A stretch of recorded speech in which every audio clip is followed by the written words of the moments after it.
Hello.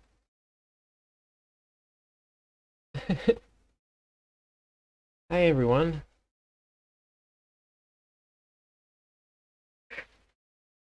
Whoa, dumb. I can't meow just yet. I just woke up. Hello!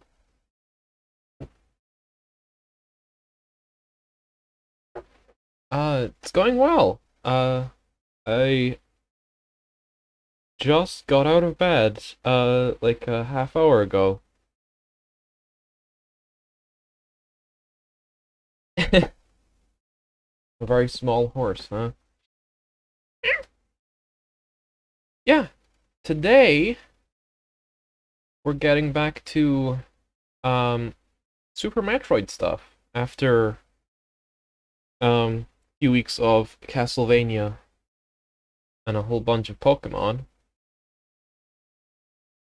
Ooh, need to get comfy and settled in.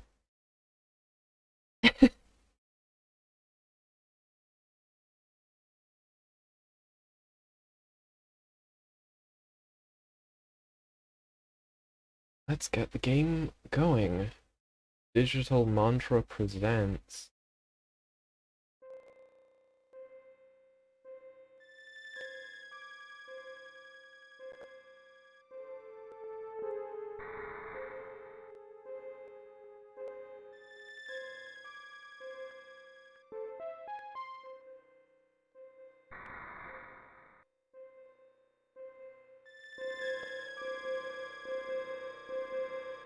Yeah, um, the creator of this hack,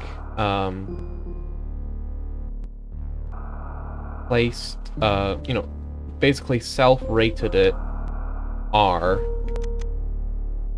uh, because, uh, it's a fair bit more spooky and, like, it's got a lot more horror vibes than, um, hold on, let me, I didn't fully adjust all the, volume settings here. Yeah, I've played this hack, a fair few times before. I even helped, create, uh, uh, one of the maps for it then. Because this hack is, like, pretending like it was released just a couple years after the original Super Metroid. It's like a fake lost sequel to the original Super Metroid that came out, like, around the time before the ESRB was established. Um, so this hack is, like, a fair bit more spooky and atmospheric than the original Super Metroid, and it's also got, a fair amount of, like, it leans a lot more into some, like, body horror type stuff. Um, so I think it merits the higher rating. Um,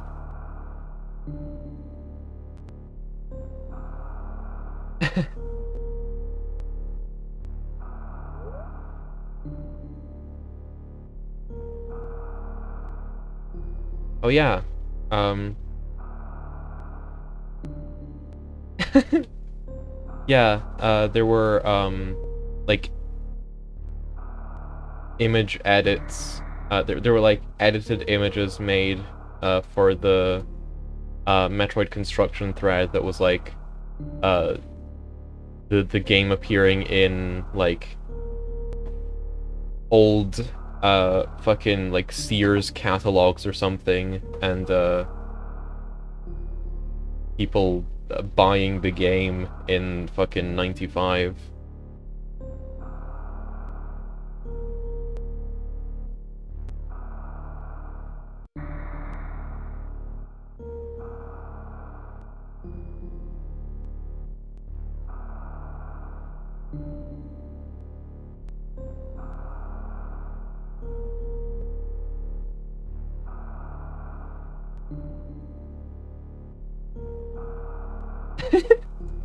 Yeah, they're totally real. Sorry, I was tweeting out the stream announcement. All right, let's hop right into the game. Been stationed on Auriga for several days, waiting the mission briefing. They hired me to investigate an installation under strict non-disclosure. Not even the Federation knows I took this assignment. Did they forget I was here? I can't sit in this ship another day. Just need to stretch my legs.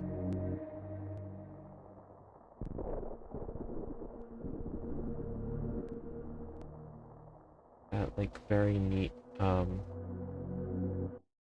very cool, custom graphics, custom intro screen. Here we are. We are on planet Auriga. We've landed in the Pendulu Moda region.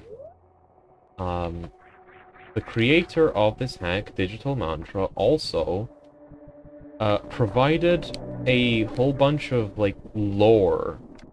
Like, behind-the-scenes lore for the different regions of this planet.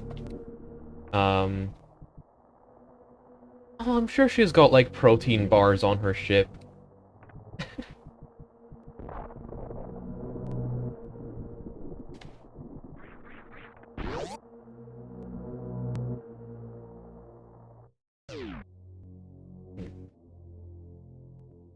And I don't think I properly set up... Yeah, I still have my hotkeys on here for, like, save states. I don't want to use save states.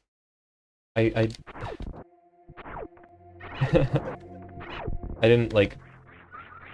I haven't played a SNES game on this stream for a while.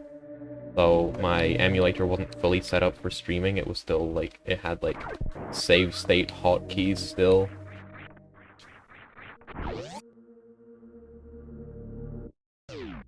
Ooh.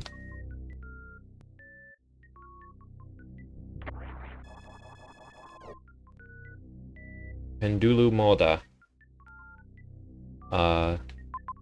Previously a Chozo mining colony known for its rich gold ore deposits, which the Chozo of this planet would use for allomancy, seeing into the future by ingesting gold along with some other chemicals.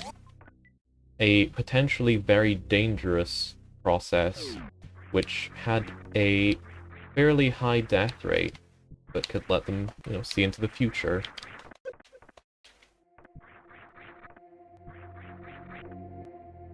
Now, occupied by invading space pirates.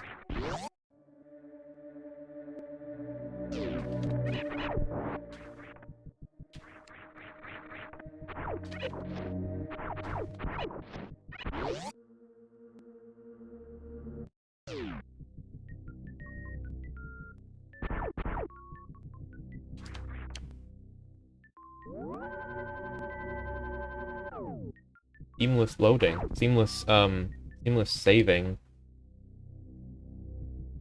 You don't even need to, open a text box to do it. It just seamlessly... Which is a neat feature, but it's also a side effect of a specific way that rooms were constructed here, which is actually really interesting and weird. So normally, you know, when you save or when you pick up an item in Super Metroid, it pops up a little message box, and that, you know, because of the way the SNES works, it's got limited, like, visual layers. So message boxes would pop up on layer 3, and that's the same layer used for screen overlay effects in Super Metroid.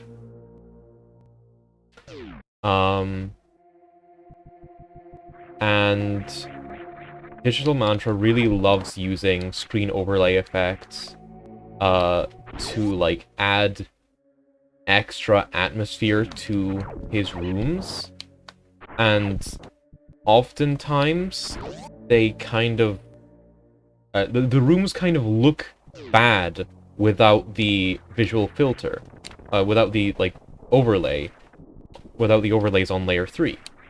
And so to avoid that, he just like patched out the text boxes, so now it all does it seamlessly. You heal up at the ship, and there's no boxes. Like this is what it would look without layer 3. And, you know, it still looks, you know, kind of fine, but like the atmosphere. It's about the atmosphere. Digital Mantra has such a fine control over like the atmosphere of every room.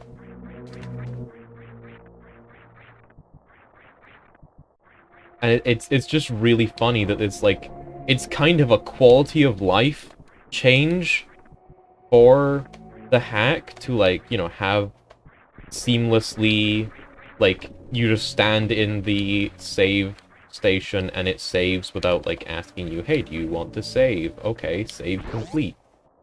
It's kind of a quality of life improvement, but the main reason that it exists is so that he doesn't have to worry about disabling some of the visual layers he is using to construct the room's atmosphere.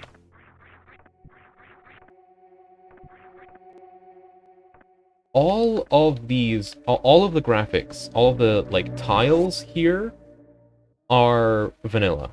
They're all from the original game. They're all, they have, like, you know, custom palettes, but they're all just from the original game. These are from, I'm pretty sure these, like, little crystals are from Meridia, same with the rock wall here. These bricks are from the Brinstar mushrooms tile, no, from the Criteria mushrooms tile set. Sand falls from Meridia. Or maybe this entire tile set is Meridia. Actually, yeah, now that I think about it, maybe those... Are there any similar looking bricks in Meridia? I'm just kind of talking to myself about the hack right now. I am enamored with this hack. It's one of my favorites. Yeah, look, yeah, they have like the sand on them as well. Ooh, hi. Hi. I'm just really enamored with this hack. Digital Mantra is like... Ah, and there's the little pop-up. It just pops up in the upper corner. Doesn't even pop up with the text box.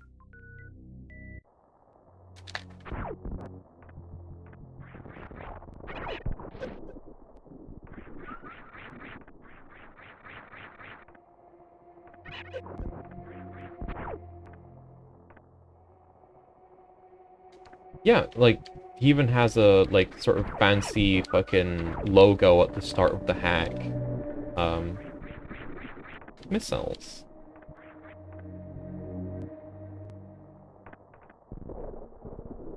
It's a Chozo statue holding a SNES controller.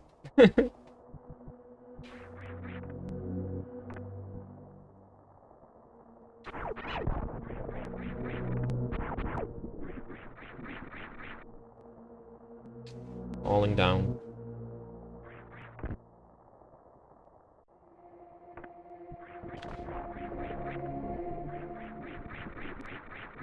Hey, we've looped back around to the ship.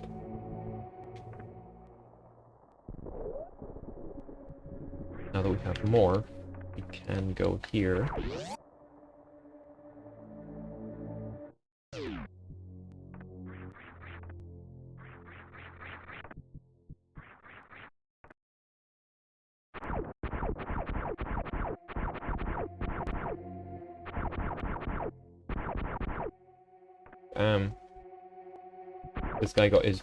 This guy got his whole ass brain out.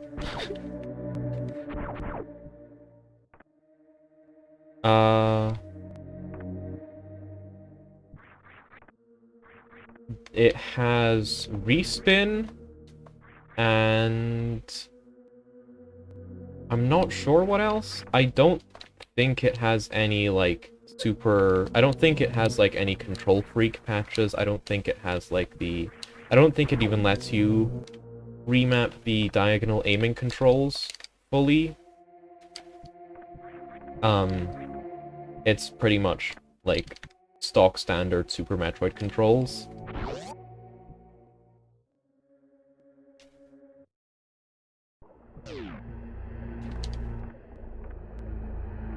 Here's more space pirates over here.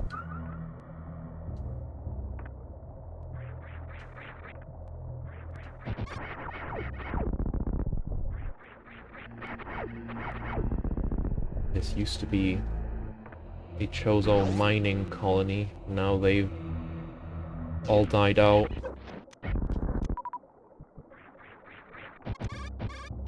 Some of their experiments remain, or maybe they're pirate experiments.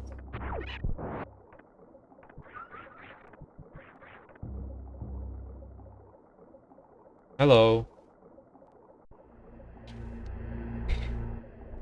There's a guy who's saying hi.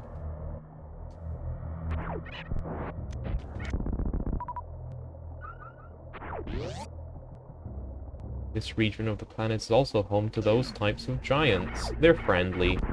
They're just sifting through the sand for nutrients.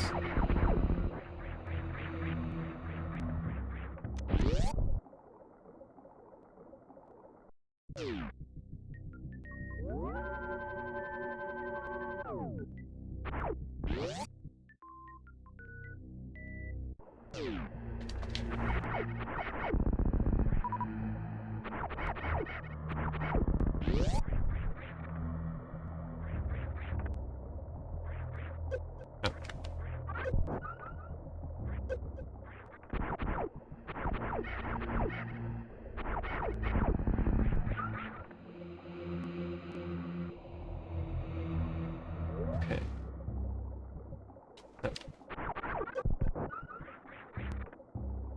I need to reaccustom myself with Super Metroid's physics and controls and stuff. I've been too used to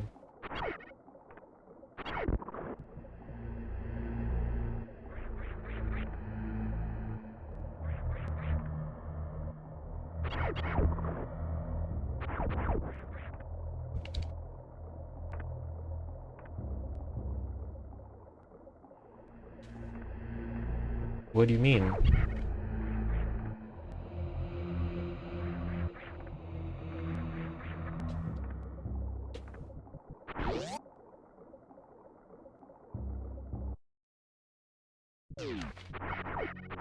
Unlike Fusion. What do you mean?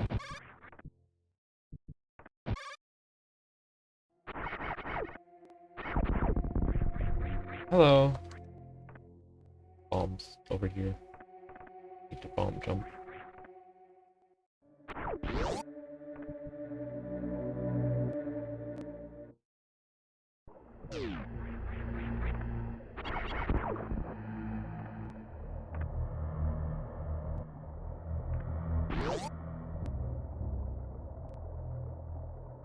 Oh, right. Well.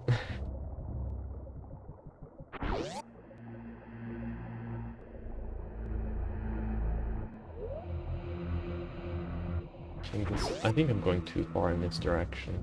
I think you can explore a fair amount here, but you need bombs to actually do anything. So I'm going to go grab them before traveling too far in one direction, and try not to get completely destroyed by native wildlife.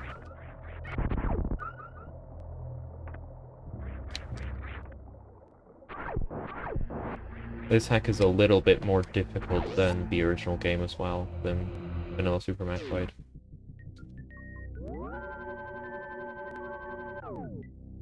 While I'm here, Crack open a can of Phazon.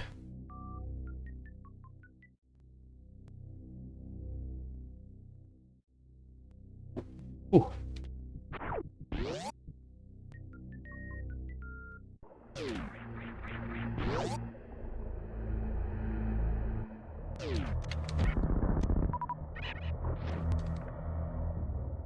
Hi, sir, just passing through.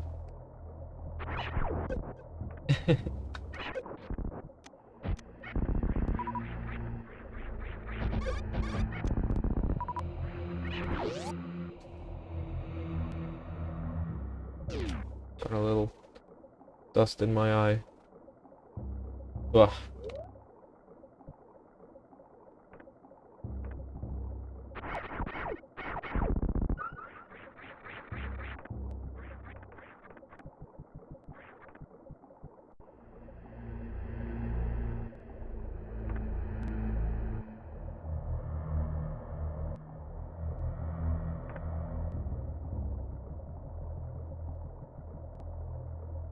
And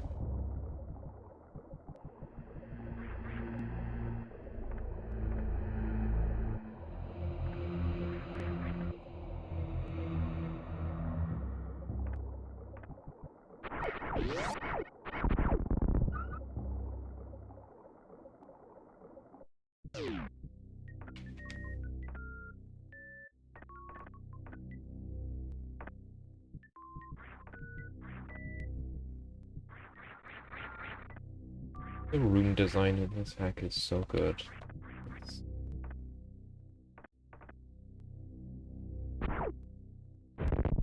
flawless.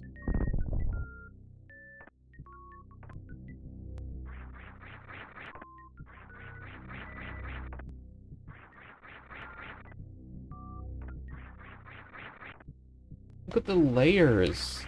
Look at the layers in, like, the background. Fuck, man.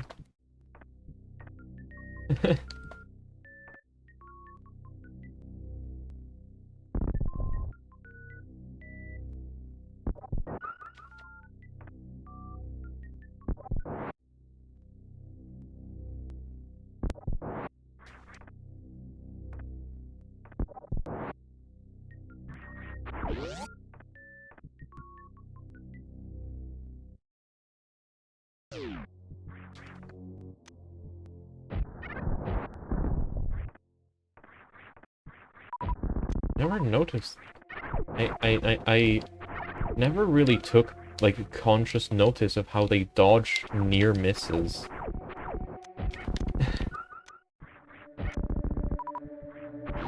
I love it when a hack is so good that it makes you notice really cool things about the original game as well.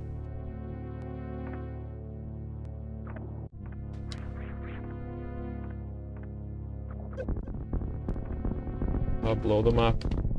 Blow them up.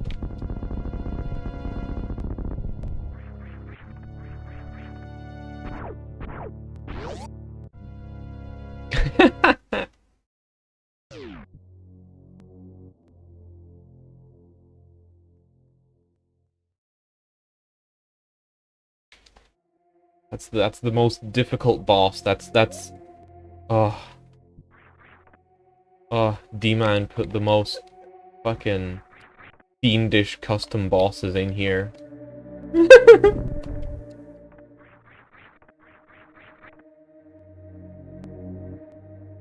Okay.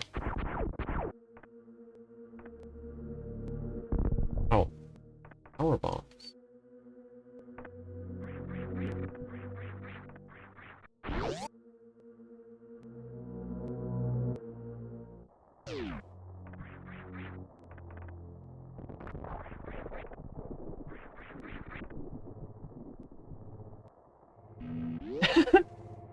No, that's the name he goes by on, like, the forums and the Discord server.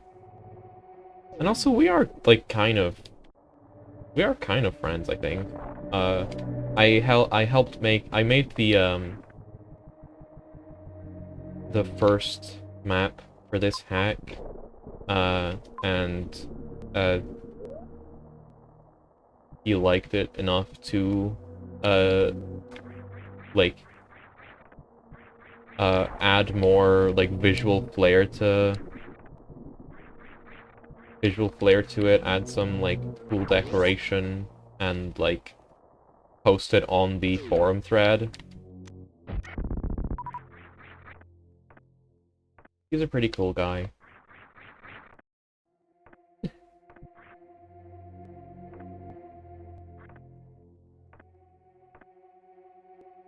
Oh! Space pirate jump scare. Fuck you.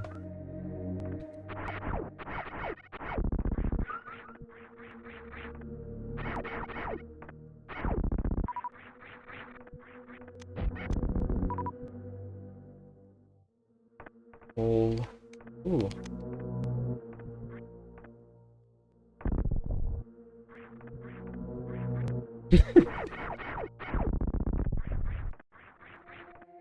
No, that's what the space pirate saw, when Samus fucking hopped down from the morph ball hole.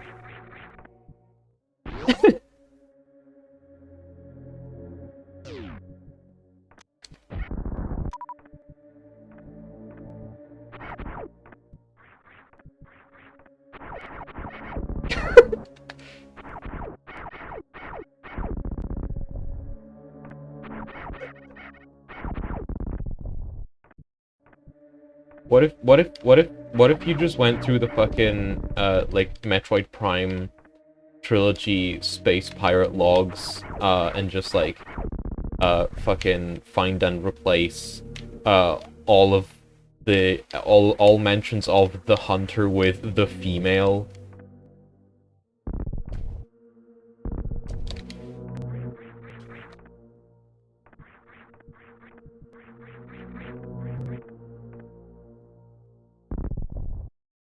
There's a hole up there.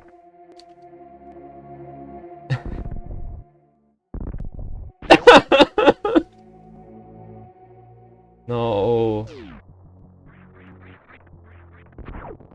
E! First E of the hack.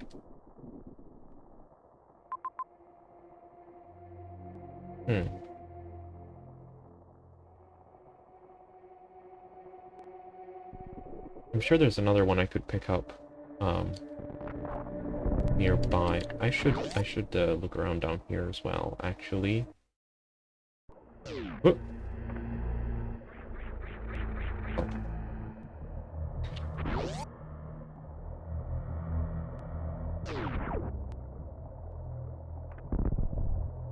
Boost.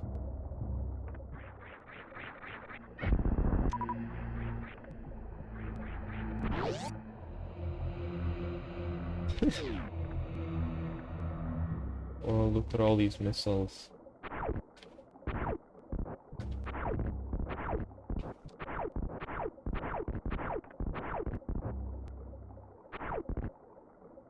The only real one. The D-man's trick.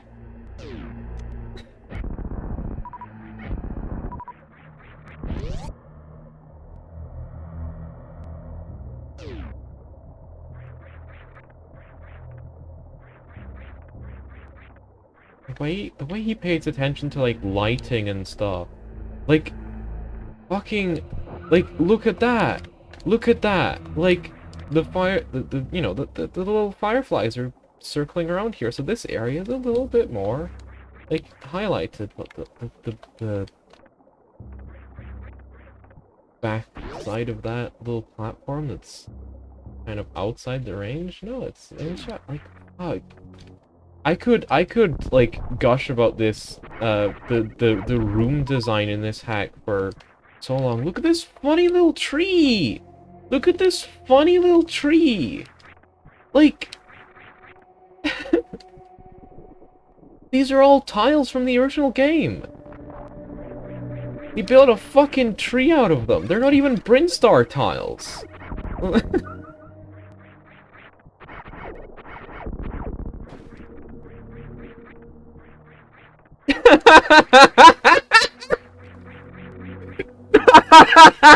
Fuck! Fuck off! Uh, uh, oh, the trees look so bad. Why doesn't it look like Breath of the Wild? Because it's not Breath of the Wild. It's a Pokemon game. It's not Breath of the Wild. If you want to play Breath of the Wild, go play Breath of the Wild. You fucking loser. Help, I'm in the sand.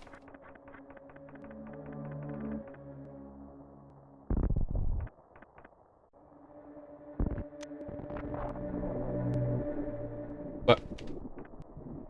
Let me go.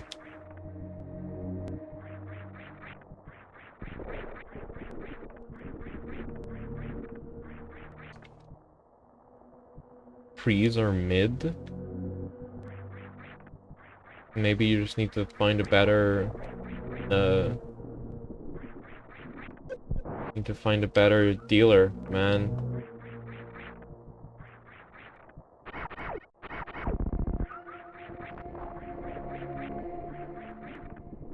Funny weed reference. I'm incredibly funny.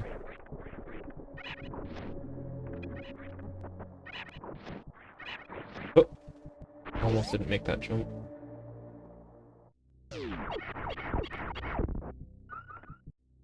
The little lamp. The little lamp. Odd. Alright. We're in Chornobog. Oh.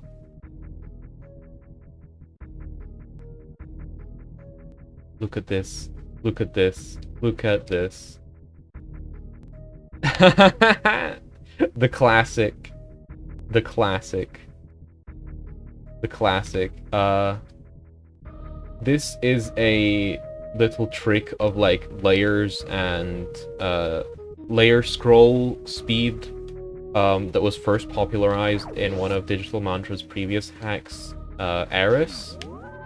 And so those rooms by the community are named Eris rooms, and so of course Digital Mantra had to put at least one of them in his newer hack. Also, welcome to Chornobog. We are in dirt. It's dirt.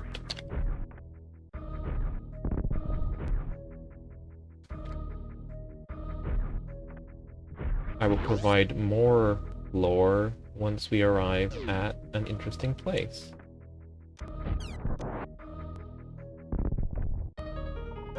Ooh.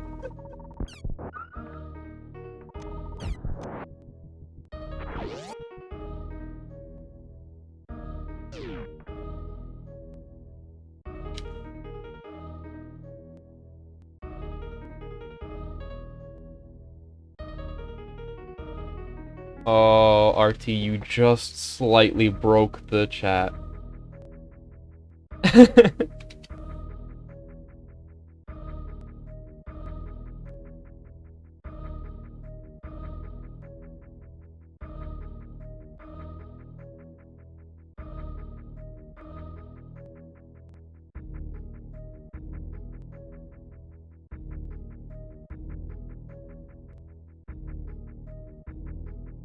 Hold on.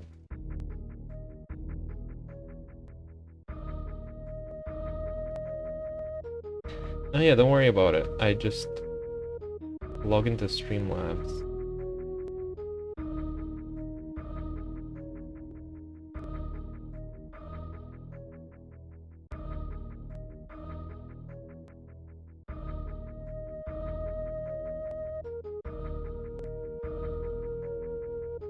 Go away. Pop-ups. I hate pop-ups. It's chat box.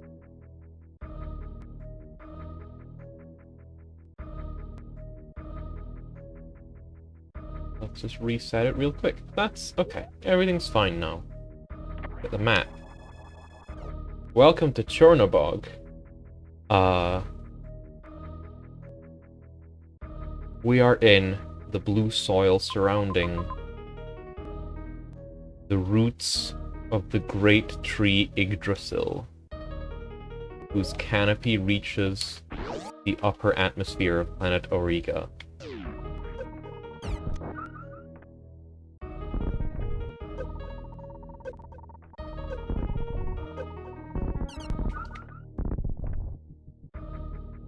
Hi! Oh. Let me go. Fucking... little creature.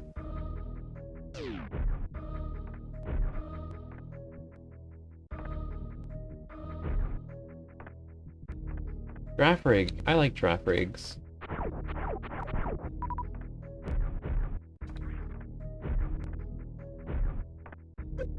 Yep.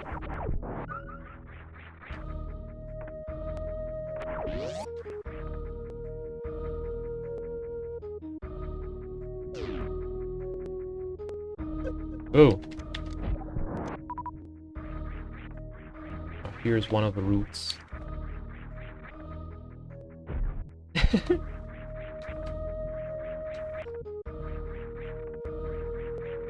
mean, I would prefer if you named an Umbreon after me, but I suppose you can name your Pokemon whatever you want.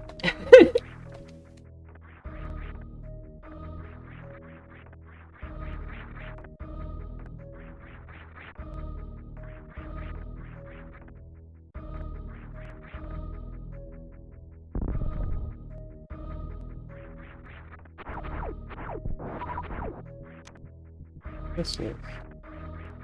Yeah, these giant green structures are trees' roots, and you can go inside of them.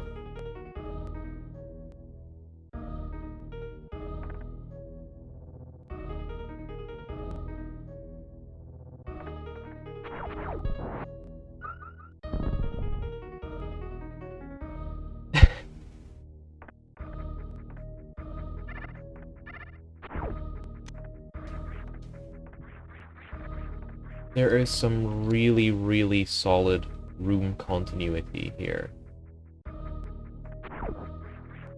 With these green roots and you can do whatever you fucking want, man. Like, I don't hold a copyright on my name. I don't think anyone really does unless you're like some rich, famous asshole who makes their name like a personal brand.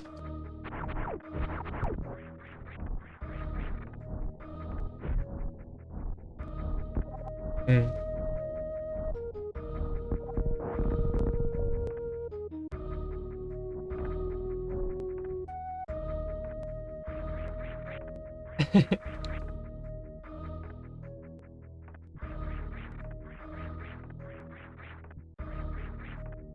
I mean, you can name it after deer.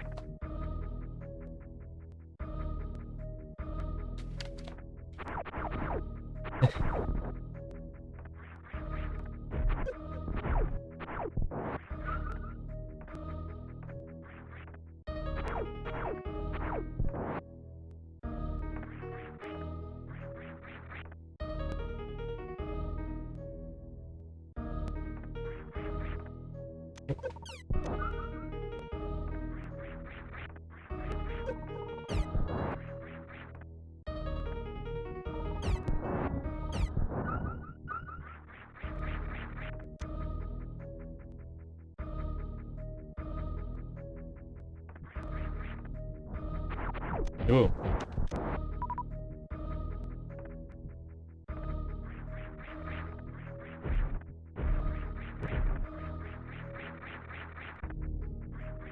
Need to come in from the other side, and I would need super missiles.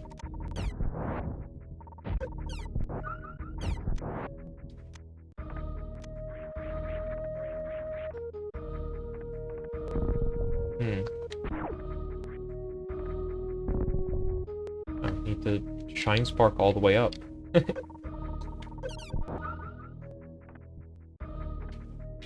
I do mostly remember this hack and the map of it, because, you know, I helped map it out, but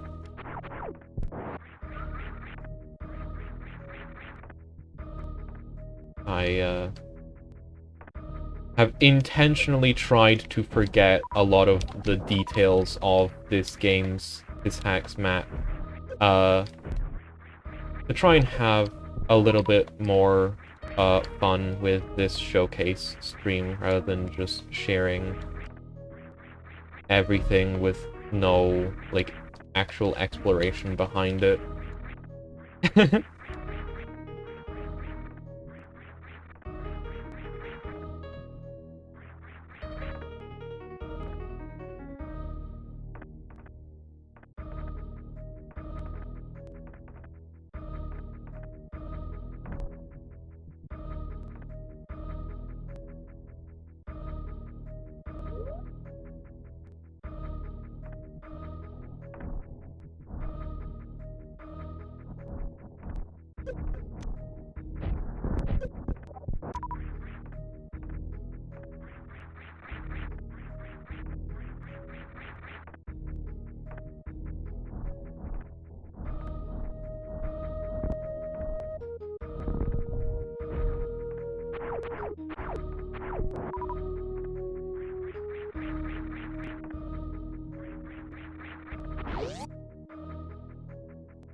Ooh. These are the incubating eggs of the lizard coloss that lives in these caverns. They take decades to hatch.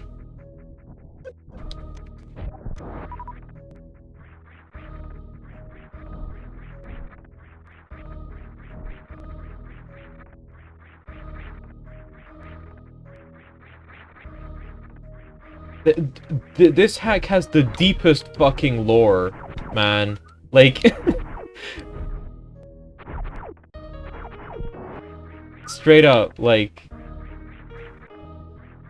Digital Mantra, like, thinks, like, all these rooms are thought out. All these rooms have at least some, like, thought put into them in terms of, like, their lore and their purpose. Like,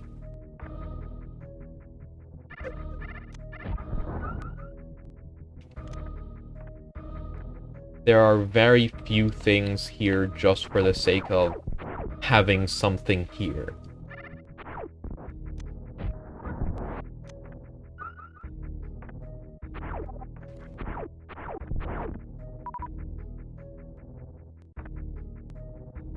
Well, there's scary faces. I don't know, jungle creatures. Fuck you. That's... Sometimes there's just images.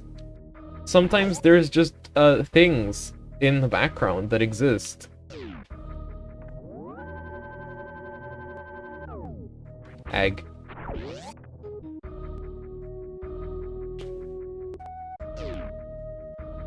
Oof.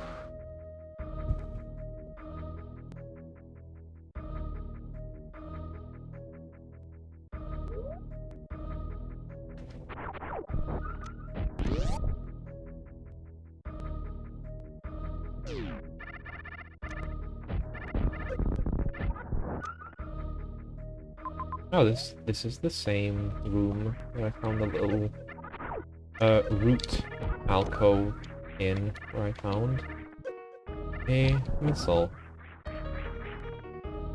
Yeah, it's over here.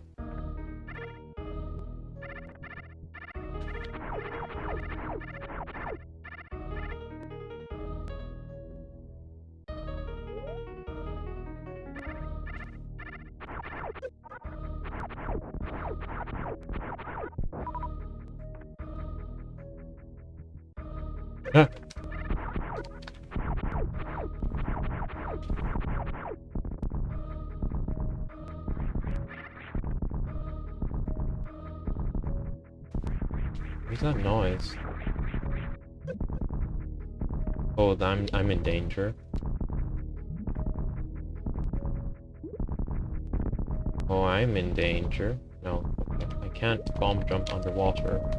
But underwater it's also much easier to... Oh! Right! This hack changes the low health warning to a heartbeat.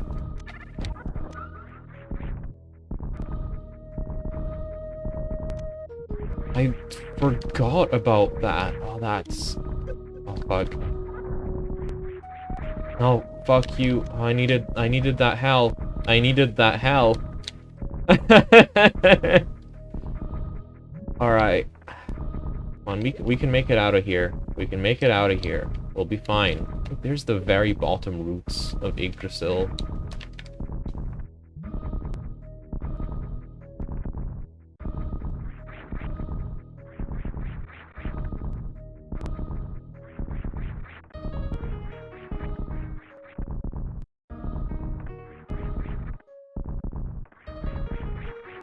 Yeah, Vanilla, get all the drill quotes ready. I'm gonna need them.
Okay. We need to actually progress here. Where is that, though? Where is progression?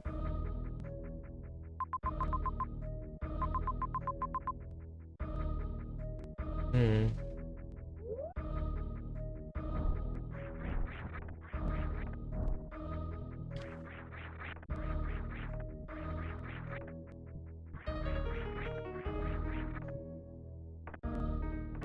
That's cheating, Kiwi. You're metagaming.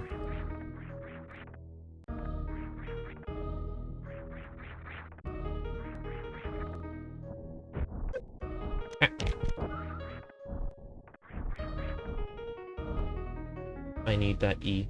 I need that E.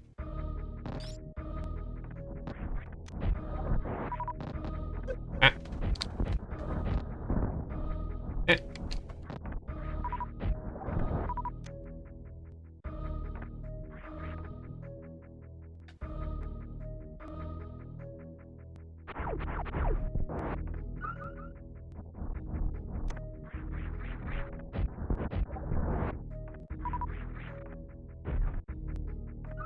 E! Okay.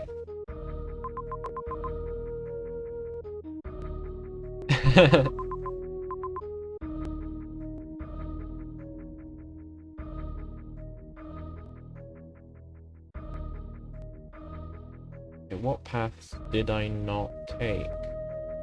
And I didn't take... there's a couple doors I didn't take over at the, on that very squiggly room just to the left. I don't think that's progress. I think that's just, like, more big rooms to explore that don't necessarily lead to where I need to go right now. I think this is where I need to go. But I'm kind of unsure because I don't think this feels like a jump that you're not supposed to make.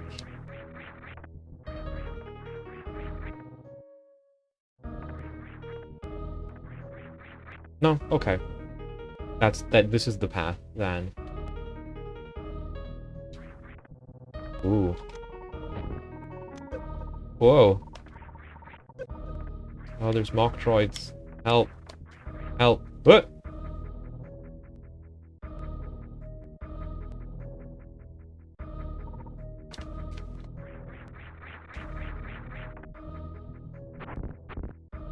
Eggs.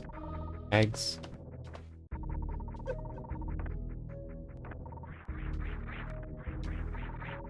This is where the eggs are birthed through. The mock droids are parasitic. They want to eat the eggs. At least that's my interpretation.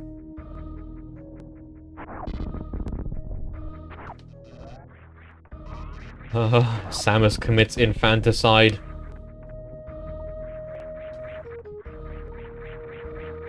I'm getting out of here. Ah! Oh.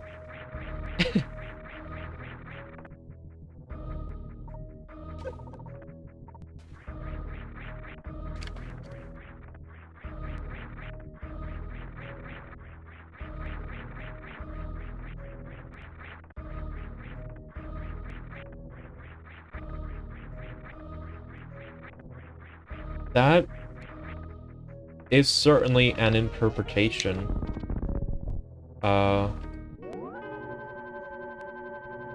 Or since Kolos is a is a recolored Kraid, I think it's also a fair interpretation to say that, Kraid, that Kolos is, like, hermaphroditic and the eggs come out already fertilized.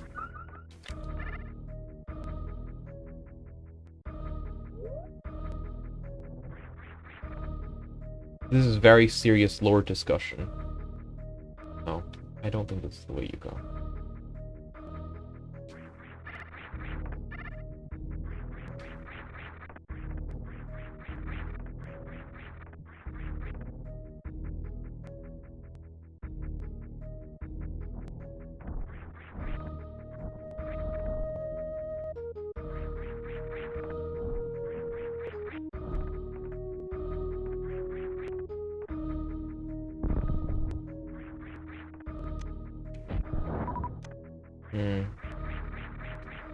And there is that, egg over there that I can now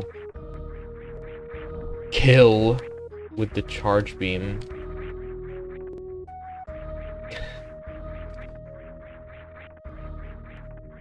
Listen. Listen. This means nothing.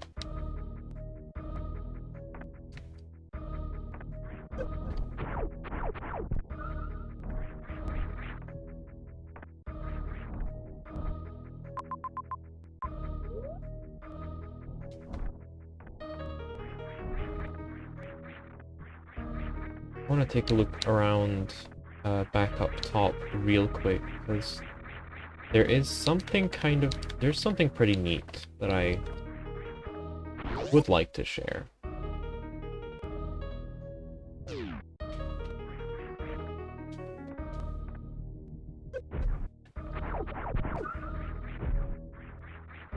That I kind of, missed out on because of the way I chose to explore this, area right here.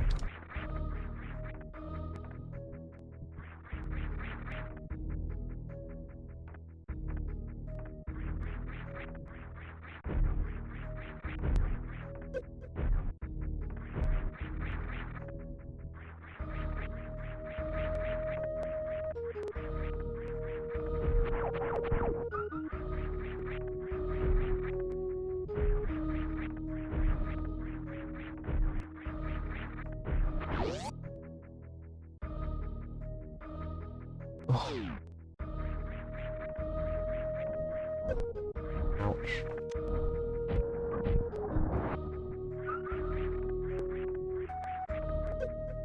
Whoa, backflip.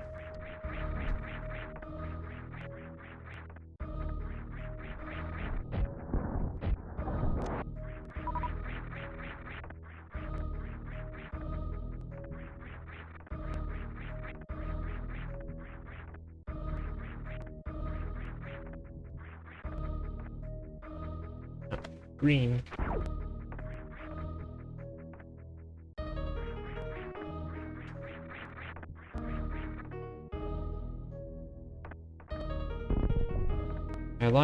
I really love how rooms overlap in this area. Like, these are routes that we previously passed through, and now I'm making a little path, across it, in the Morphball tunnel.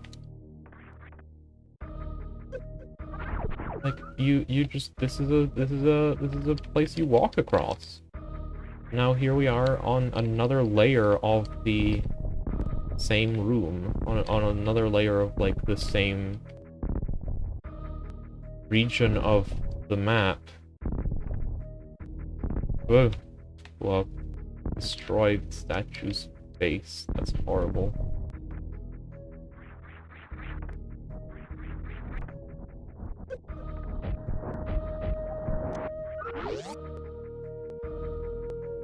Overlapping rooms were kind of a bitch to show properly on the map, though. What?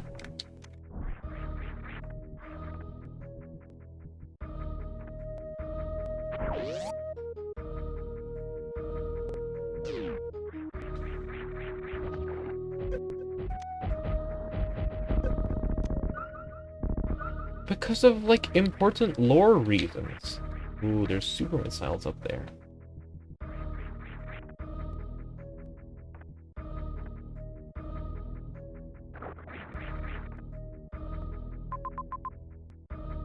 Because you can go inside the roots of the tree and then also around the caverns.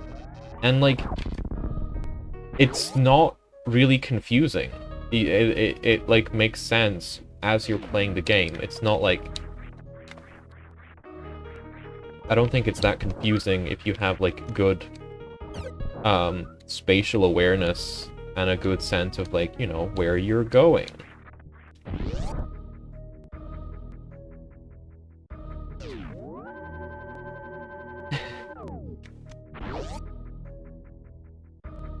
Yeah, overlapping rooms that actually have a reason to exist, and, like, you can kind of see one room from the other room.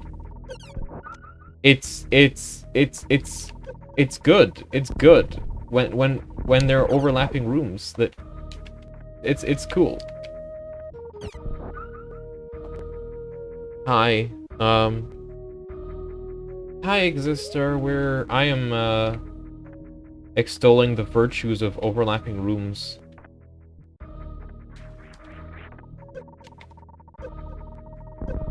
Come on.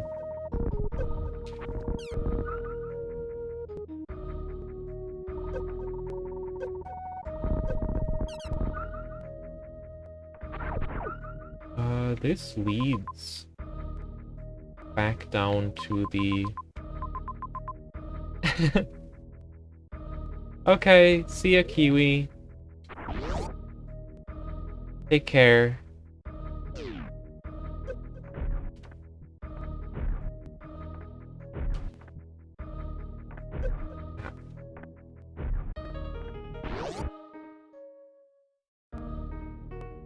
It's definitely my favorite ROM hack in terms of, like, visual presentation alone. I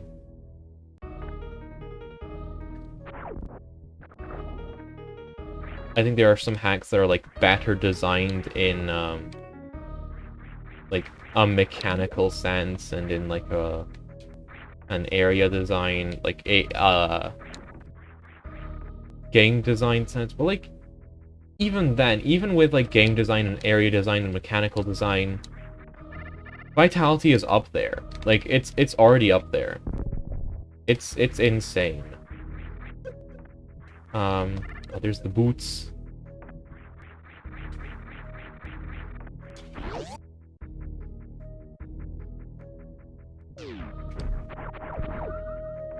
Digital Mantra is just really good at designing shit, and, like,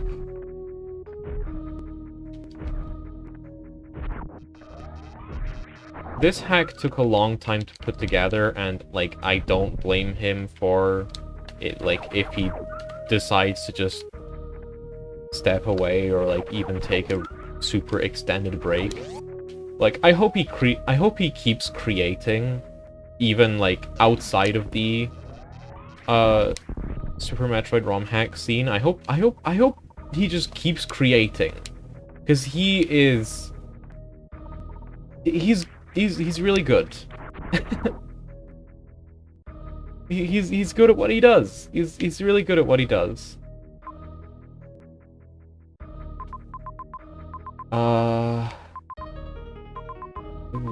We've looped back around. That was totally my plan all along, and now we can make our way up here and fight Kolos, the giant lizard who we've already fucking genocided his species by committing infanticide and destroying all of his eggs. So really nothing else we can do but put him out of its misery.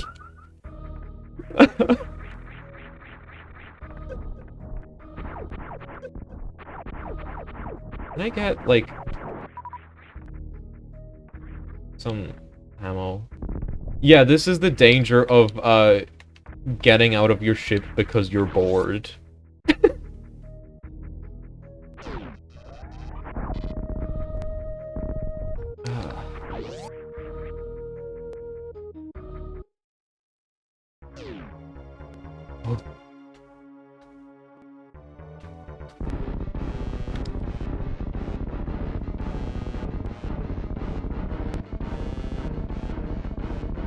There he is.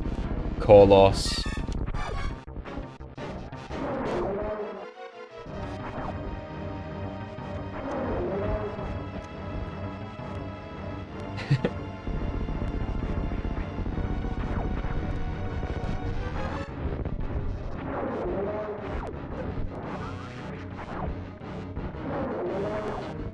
I like how this hack has, like, kind of limited ammo. Like, I know where a lot of stuff is, but, like, even then, like, you only get 2 missiles per tank. So it's kind of...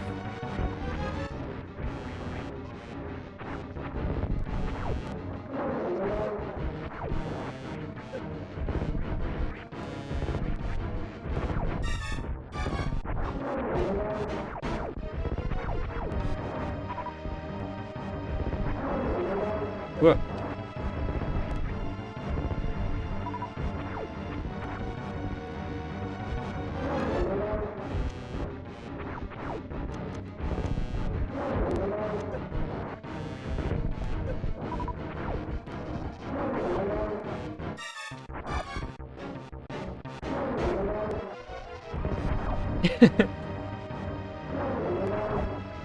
I think Kolos is, like, another member of Kraid's species.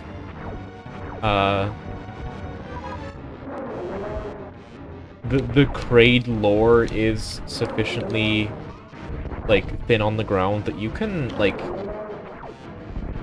creatively assume that, like, maybe, it's another, like, species that the Chozo had maybe a kind of a symbiotic relationship with. Ooh. And,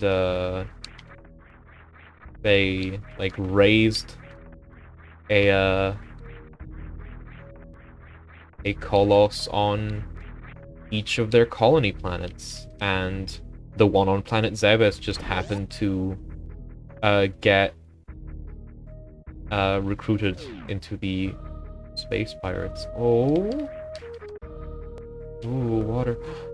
Training the water. We cleared out the blockage, which was, the giant lizard that lives down here.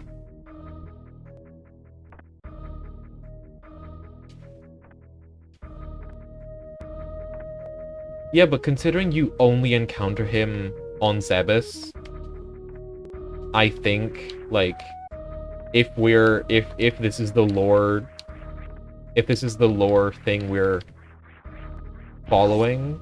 It makes sense for... That's just where he lives. And now that the water's been drained here, some of these plant structures have collapsed.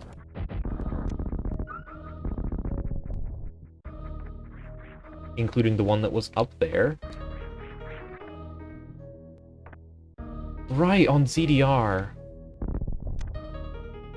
Well, ZDR is a Chozo colony planet. It's a Kraid, it's not the Kraid. Because, like, it makes no sense for Kraid, the same Kraid that we know from Zebes, to be on ZDR. It's a Kraid. It's another one of Kraid's species. And, like, following that lore train, following that, like, chain of lore, Kolos is just kind of another member of Kraid's species, maybe a slightly different, like, breed of them. It's kind of specialized or something, like the Chozo, harvest things from, like, say, their eggs or the egg shells or something. I don't know. Like, none of the lore that I'm spouting about Kolos, like, besides the thing about, like, the eggs taking decades to hatch and it being, like...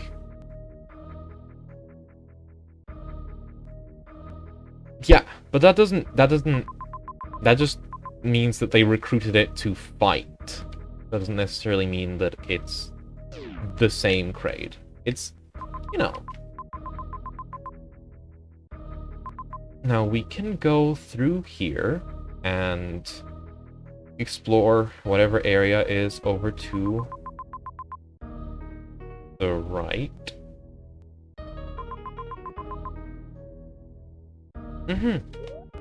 Yeah. Yeah, but it's just really fun to,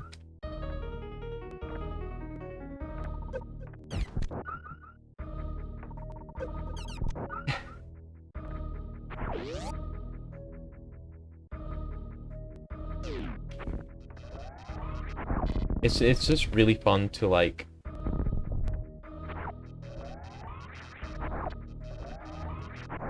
When a hack has, like, custom story or custom lore, it's just fun to try to factor that into your own, like, view of the Metroid lore overall.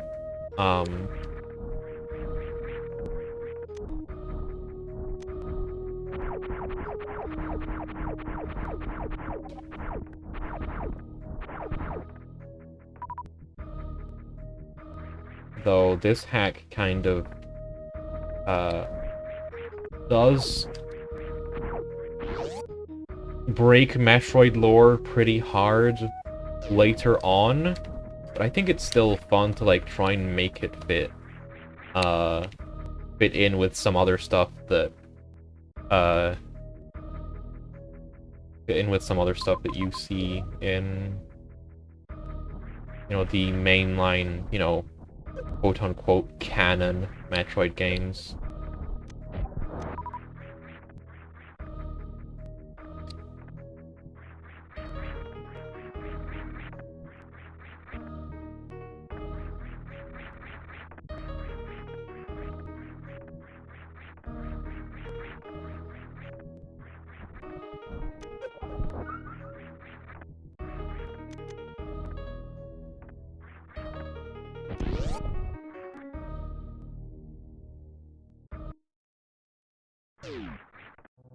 It could. I'm not gonna get into the ending of this hack. You know, obviously because, like, I have played it before, but I'm showcasing it on stream for both for people who have played it and who haven't played it. The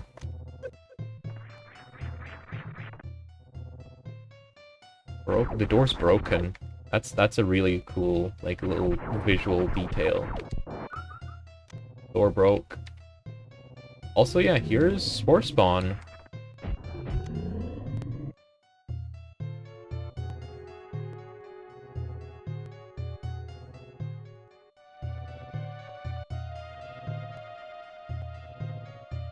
Is there lore on Spore Spawn?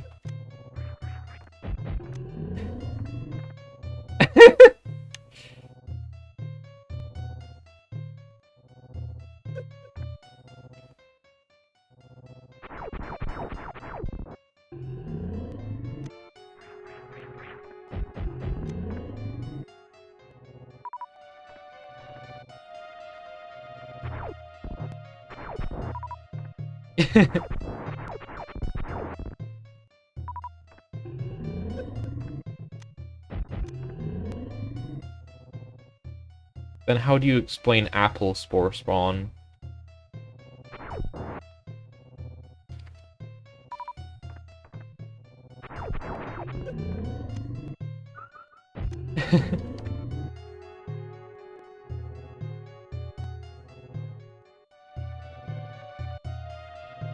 No, plenty of people have encountered Spore Spawn, but none have stayed awake long enough to tell the tale.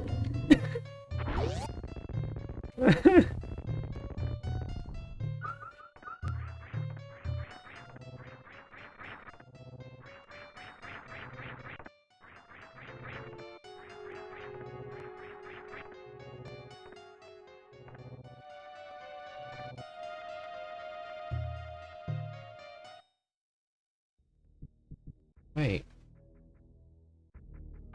That's a... Is that like a baby Spore Spawn? Is that like a baby Spore Spawn? I never noticed that detail before. Wow. Oh.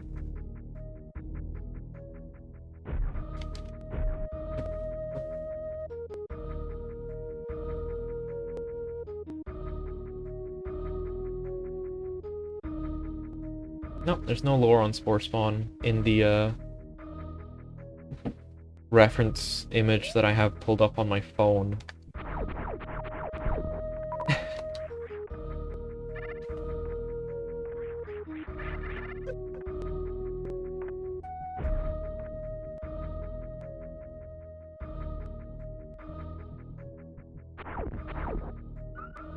E. It's a nice E that you can have for free.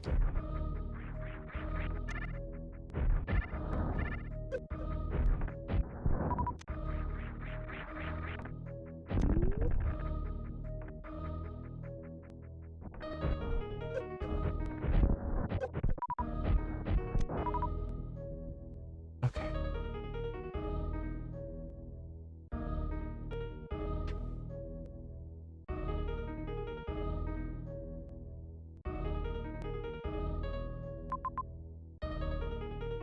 Okay, I need to... I shouldn't go down there, because I think... Ooh, can I make it up? Oh, okay. Yeah, that's kind of an awkward jump, but you can just make it back through just fine. Oh,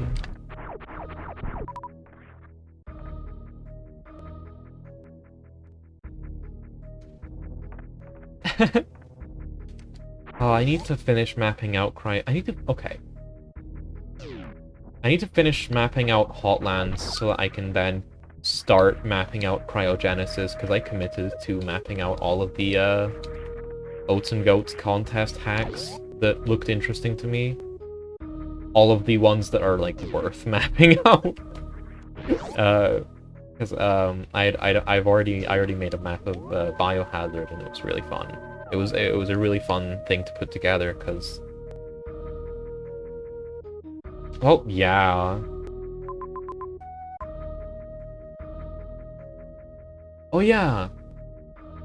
You also submitted your, like, hack demo to that. I was going to map that out as well, but I figured I would just, like, wait for it to be finished, because I've already, like, mapped out a demo that I thought would never be completed, and then now I have to redo the entire map all over again for, Super Duper Metroid.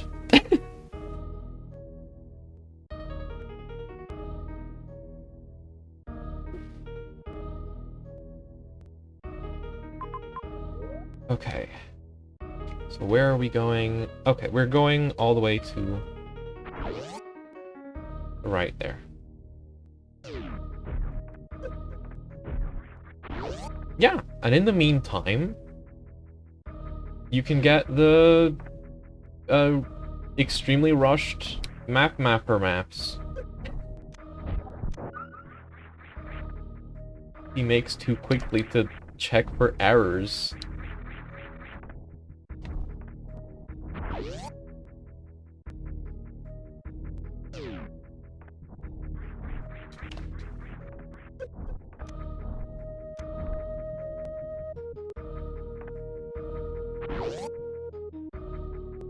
I mean, look, I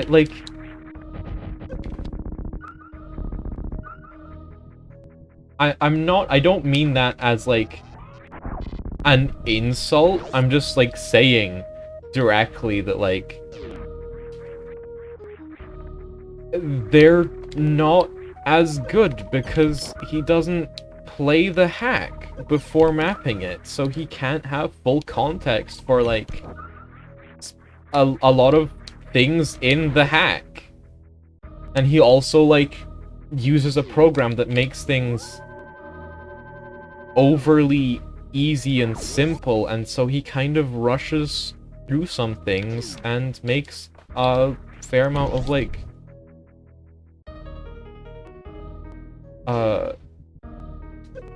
little mistakes that if you were doing it with a method that took a little longer, you would have more time to catch. Ooh, this... Oh, look at that little structure. This little, like, sort of temple.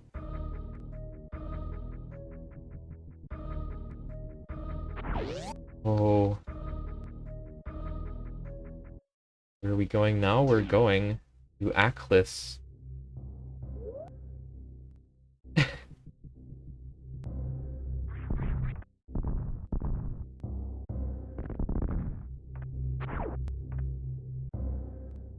Like, Mapper is good for its intended purpose of making quick maps of a hack, like, maybe as you're first playing it. Just showing, like, oh, there's a thing here, you should come back and check it later, or, mapping out, like, something, like, I think it was originally created for, like, Metroid 1, room randomizer, or something similar. Something that, like, randomized the map. And so it was, like, originally intended for...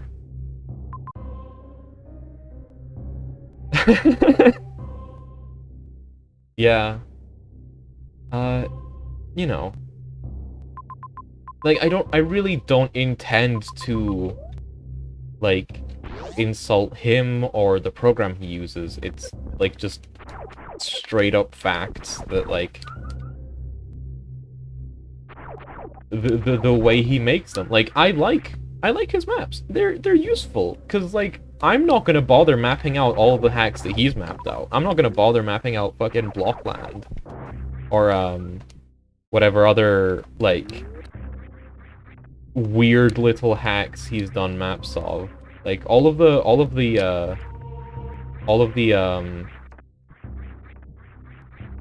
I guess half-hack is the term, but they don't feel like half-hacks. They're like, they're too far edited to feel like half-hacks, but they're still kind of half-hacks in technical terms. All of, Novus's hacks, they're really, like, weird and specific and unique, and I don't really want to, I don't think I would be able to map them out that well, but you know, he went for it, and like I admire it, and I think he does well for what he's doing, which is like quickly pumping out a map of a hack that doesn't have a map yet.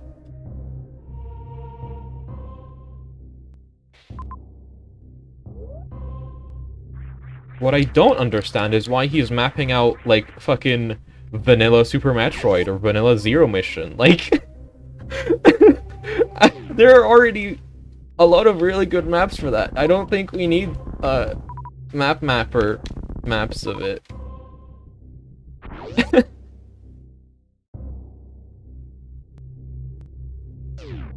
Oh.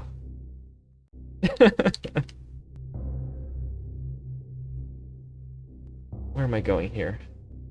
Oh yeah, I got the map here. Let's get the lore on this region of the planet. Oh, there's temples here. Sacred ground of temples used by the Chozo for tectonic meditation to regulate volcanic eruptions. Ooh. Now occupied by pirates hired by the company to harness lava and mine minerals.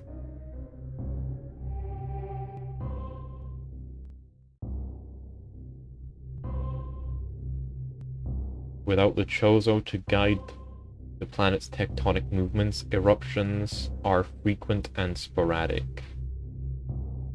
Ooh.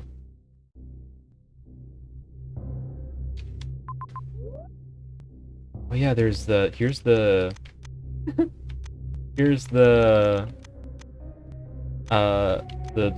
status screen. I didn't showcase it before. You have a little item percentage up there.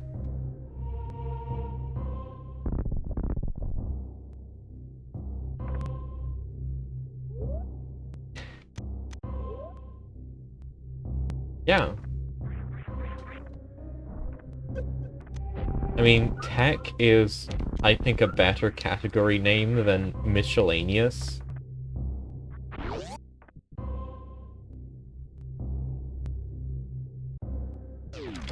Ooh.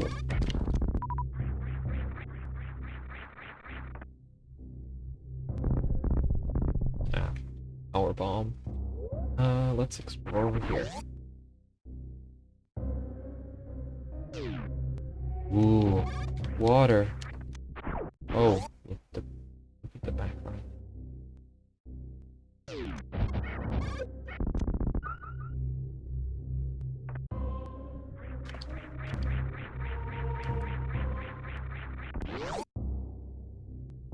Or here?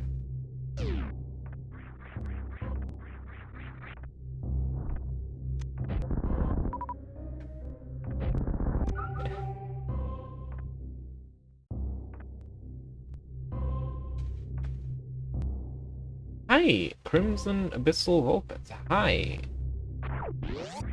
Welcome.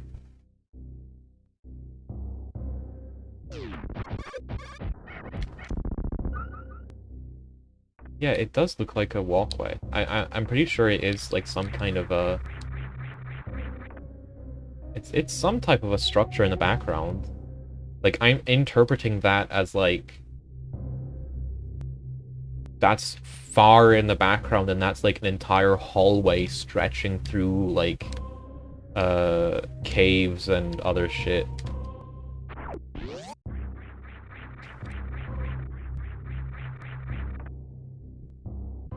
Like the tunnel hallway that's leading to the artifact temple in Prime 1.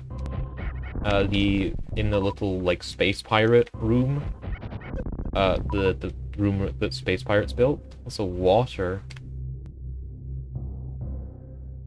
Reflections. Man, this hack is great, and I will never stop just gushing about it. The lighting, like the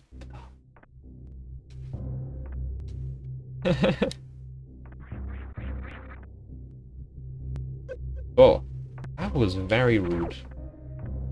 What?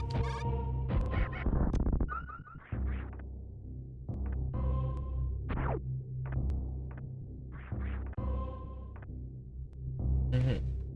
I don't know how much of it is like built-in lighting and how much of it is like layer 3 overlays. I don't think I can make my way back up to check. Oh, there's stuff over here. If I can land on something. Yeah, it's kind of the the blue tinting. Like, yeah, the like highlights are like built into the tile set, but the blue tint is all uh layer 3.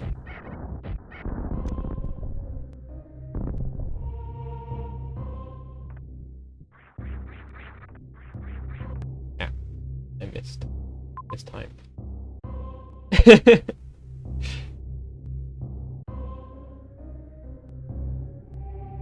Yeah, I'm playing on SNES 9X. What of it? You can always pirate from Nintendo. It's always morally correct.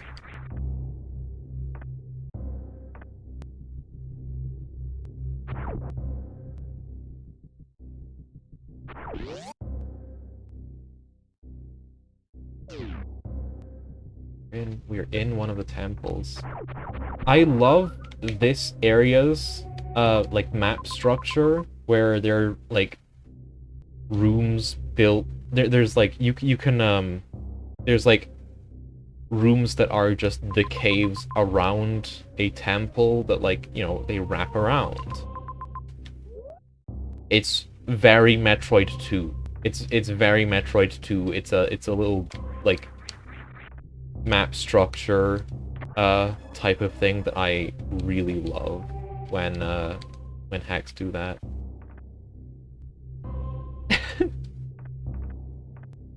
No, this can't be taken on a SNES. The pixels are too crisp. Oh, this room looks really weird. Oh man. Ooh. Look at the weird. Oh man.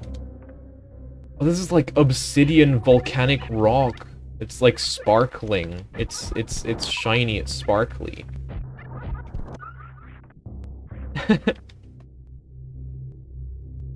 Well, let's try and dissect it.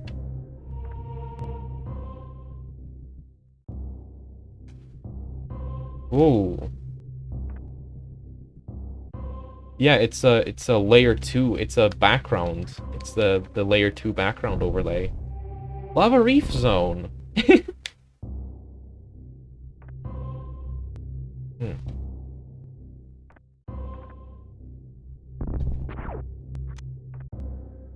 Missile.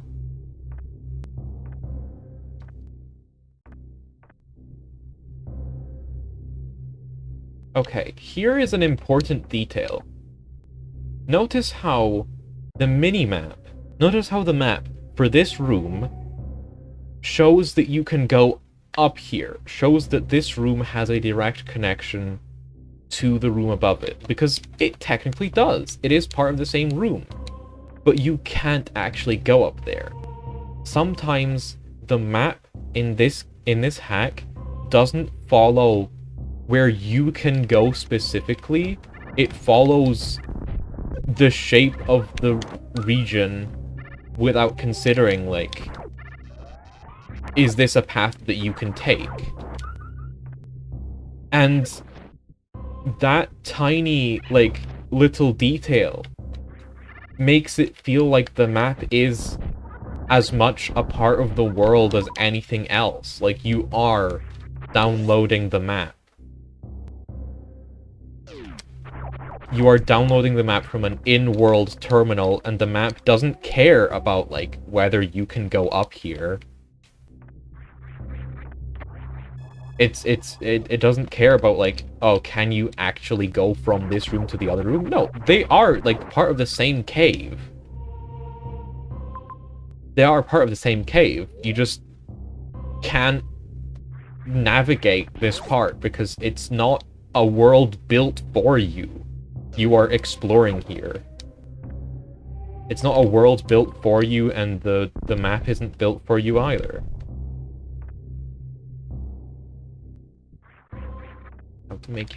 Have to crawl up over here, sneak over the fence, over the barrier here.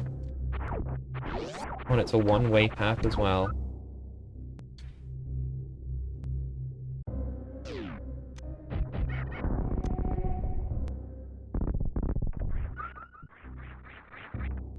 This is what you get when I'm playing Super Metroid hacks. I go through things really slow and I point out all of the interesting things that I like. When I'm playing Castlevania, I just fucking run. And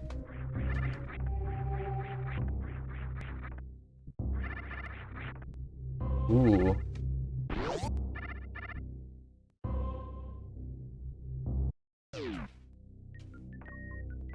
These are like shot blocks and crumble blocks. Digital Mantra, these are shot blocks and crumble blocks. How did you make them look this good? Fuck you!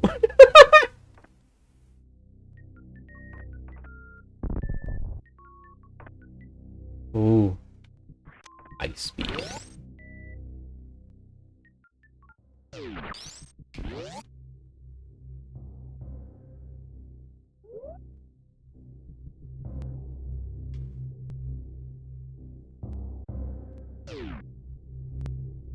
Yeah, that's what those tiles are. He just, like, put, like, overlays on them to make them look like something else. Like, everything in this hack, all the tiles in this hack, except for, like, a bunch of shit in the final area, are vanilla. They're all from the original game's tile sets. And he just, like, twists them and plays with them and edits them in a whole bunch of like really unique ways.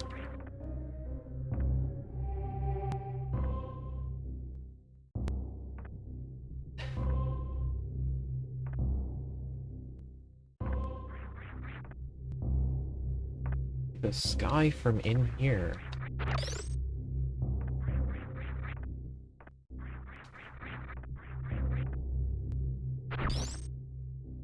Go back into the temple here.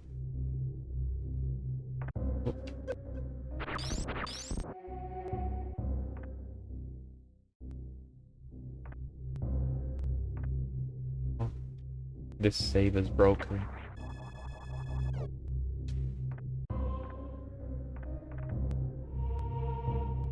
Door's broken as well.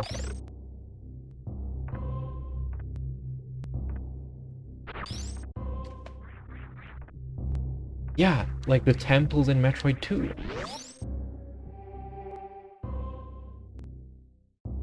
Or like, there's a lot of really big rooms in Metroid Dread that are kind of like that as well. Like there's one of the big rooms in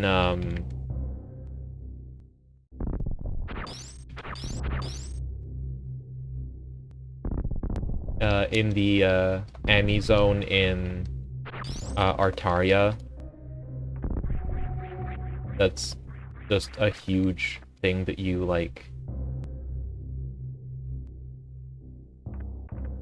Yeah, that's very sneaky. Very sneaky, D-man.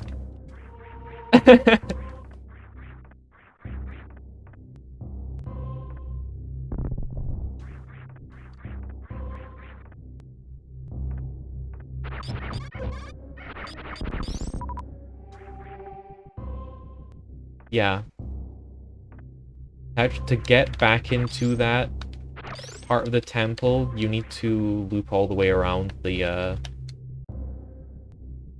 caves, which I don't feel like doing at all. So, let's not. And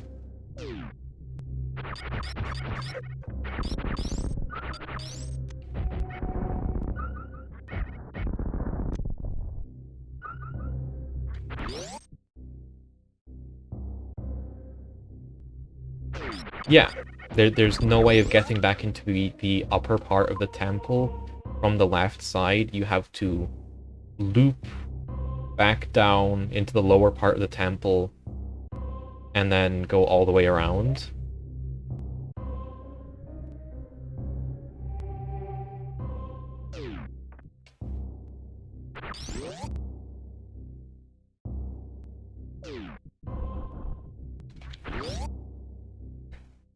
Just ignore the dragons.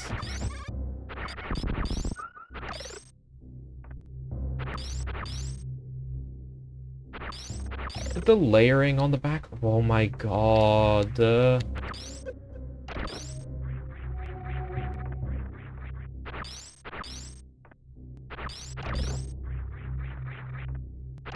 Layering.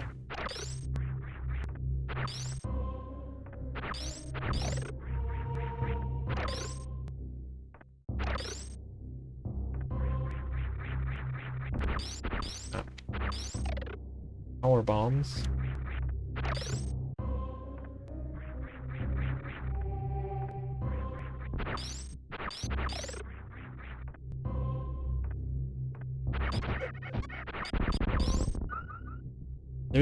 There's some really good room continuity with like these locked doors.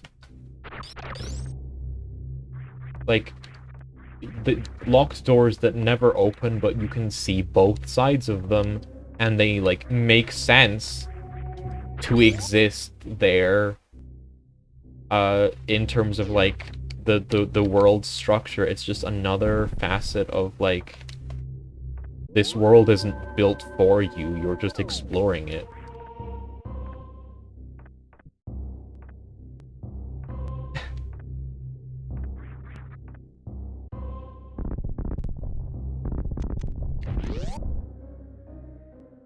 There's like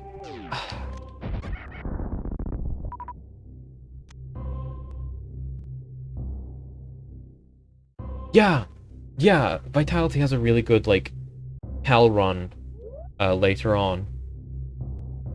Yeah.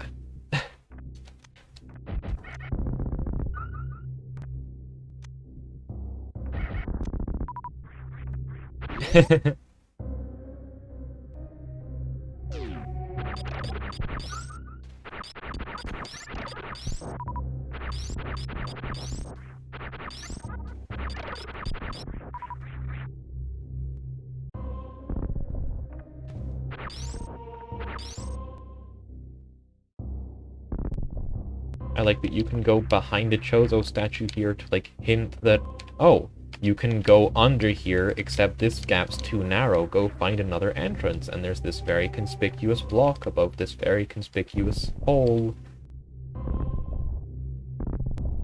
Like, you could teach a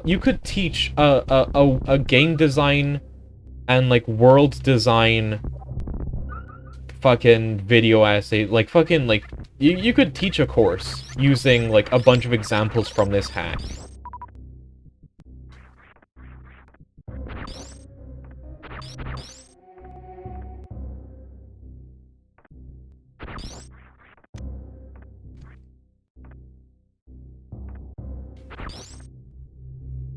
Fucking masterpiece.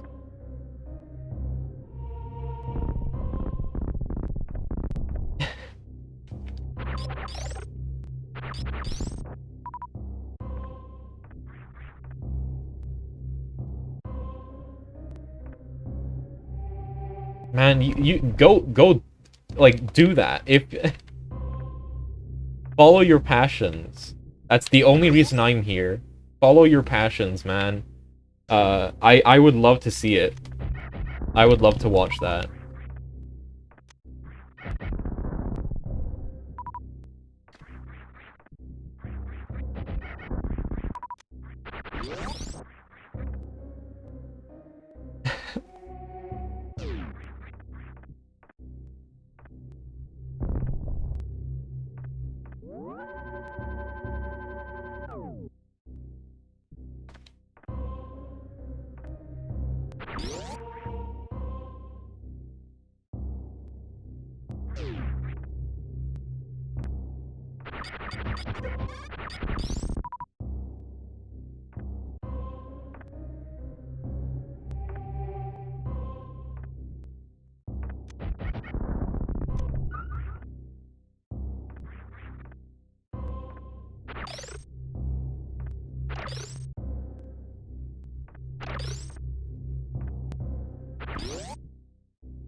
Hmm.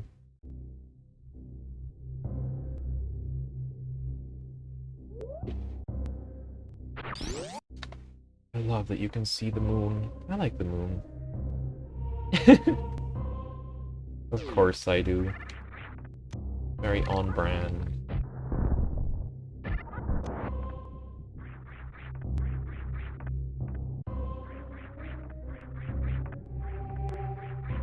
Yeah, I think it's the flashing Chozo orb. I think it's the same tile that, like, the, Digital Mantra used, like, half of that same tile to, make the lamps in, the starting area. Ooh.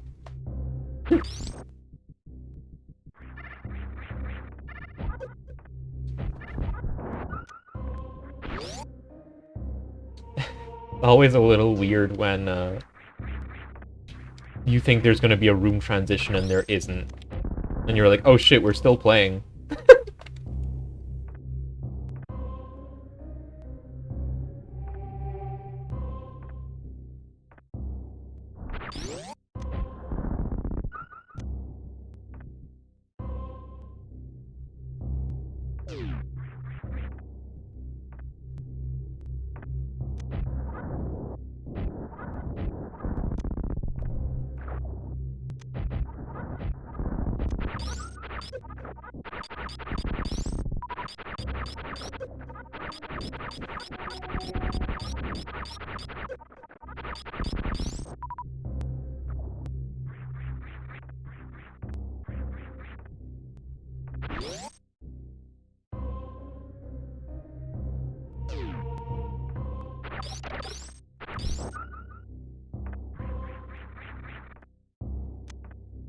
Power bomb.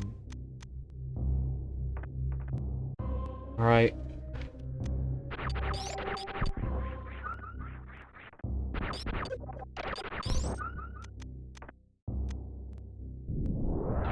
Ooh. Oh, that's... Ooh. Ooh.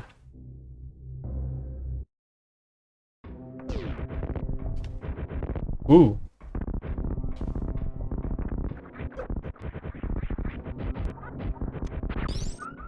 We blew up like a power generator or something. And it's causing...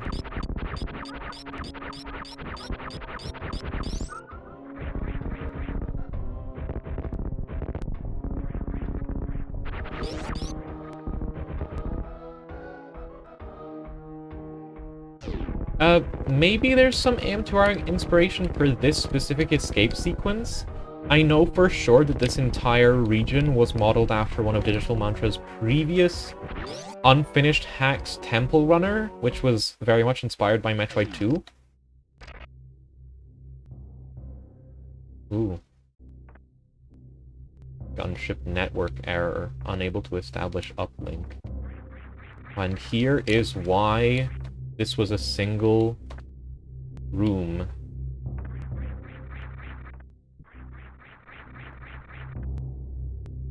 Here's why there was no door transition.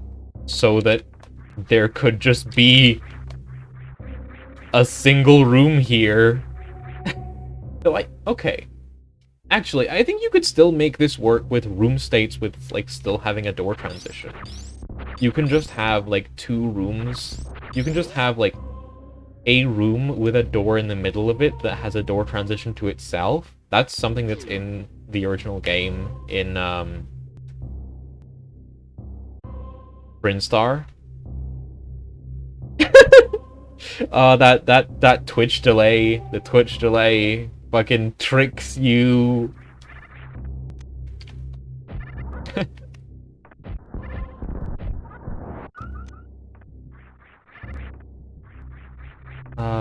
Okay, I can't make it up there.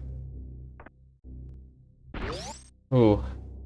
We have to check back at the ship. We have to check back at the, well, I mean, I think there's some stuff we can still do here without high jump. Now that we got the power bombs, there's a power bomb door over here. I'm thinking, like, the best ways to showcase stuff.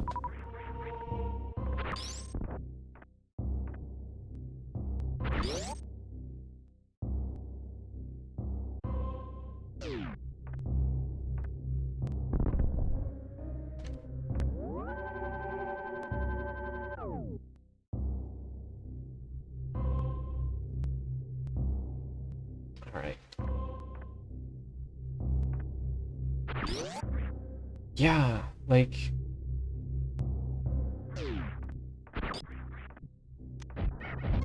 It's not quite guiding you in the same way that Metroid Dread does. It's more presenting a hook. Like, either in terms of, like, explicitly a story hook, like,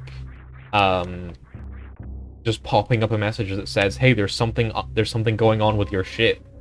Or an exploration hook that's like, oh, there's this tunnel here that looks interesting. Let's wander down it. Let's explore it. And that's usually the way you're supposed to go. And it's not like guiding you with, like, one-way passages or with, like, blocks you can only break with the item you just acquired that create, like, a path directly to where you need to go next. It's more about, like, interesting room designs and poking around and having a little wander.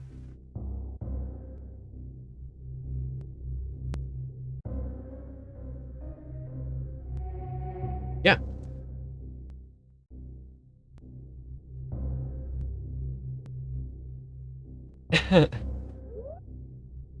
Oh man, you broke the game. Yeah, there's a very similar message in Metroid Prime 3. Actually. And it's a pretty neat moment. But, like, in that game you're used to, like, treating the ship as, like, a gameplay mechanic more so than a, home base, like you do in the games where you don't fly around the whole fucking solar system.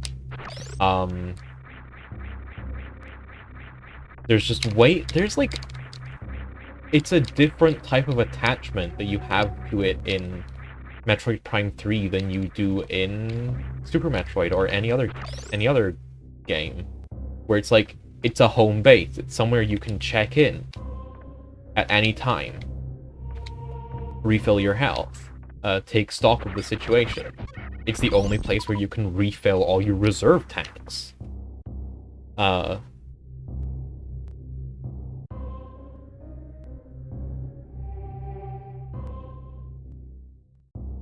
In Metroid Prime 3, it's more of a, like, kind of a friend.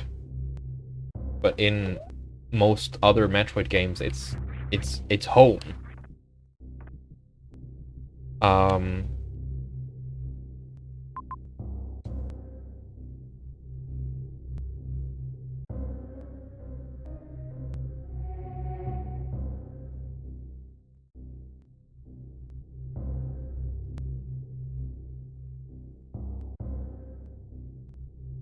it's like a different type of attachment you have to it. But there is like a very similar message that pops up at one point in Metroid Prime 3, and it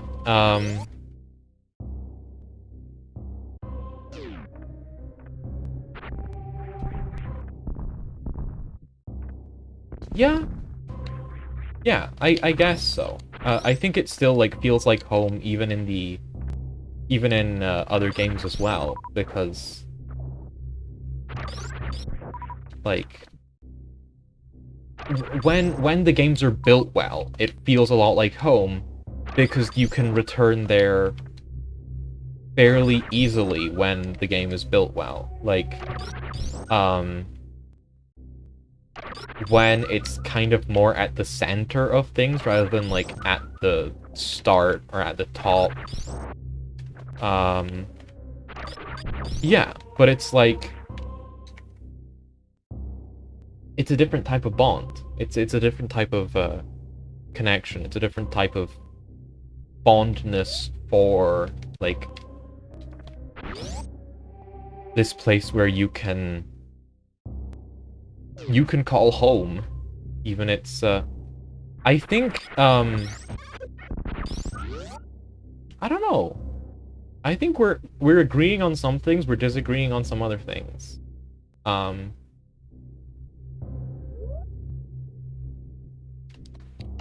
just kind of pointing out like parallels that moment after you get the power bombs as with, you know, something in Metroid Prime 3 and why it's kind of a slightly different thing but still hits in a similar way.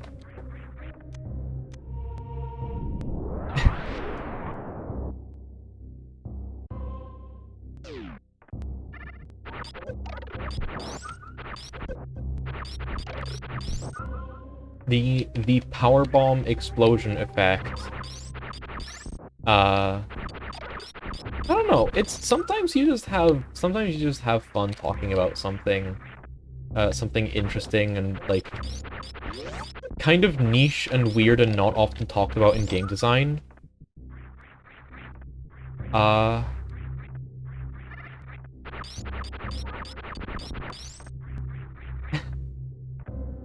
I like talking. Yeah. I like showcasing games that I enjoy and talking about them. It's the main reason I decided to start streaming. It's the main reason I love streaming so much.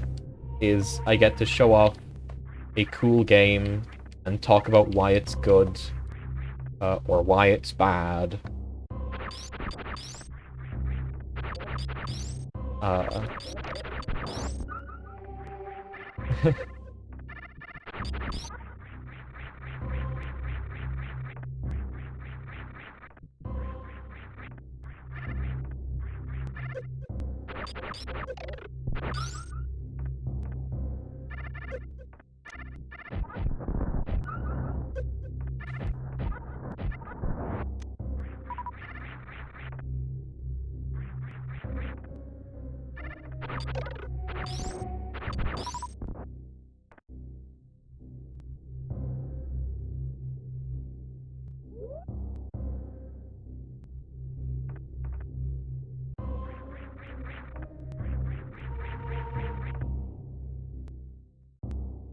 I have not made any hacks. I have made plans for various hacks, but never, like, really committed to going through with them.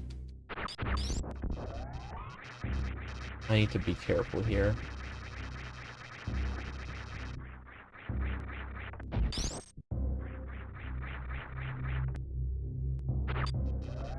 Where are you?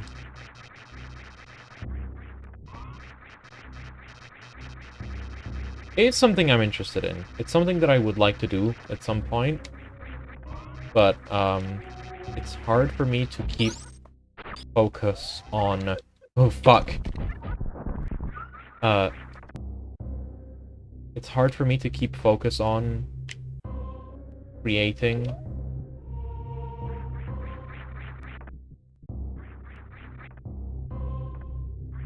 I'm sure if I, like,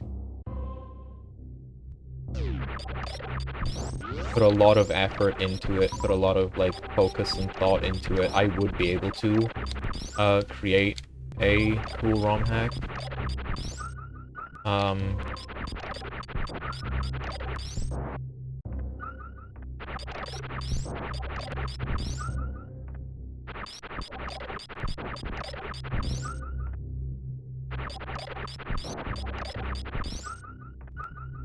Yeah, like, I will try at some point. I will try at some point. But, you know, another point, just because just because I'm able to sound like I know what I'm talking about doesn't mean that I will be able to create something that follows all the principles of what I sound like I know what I'm talking about.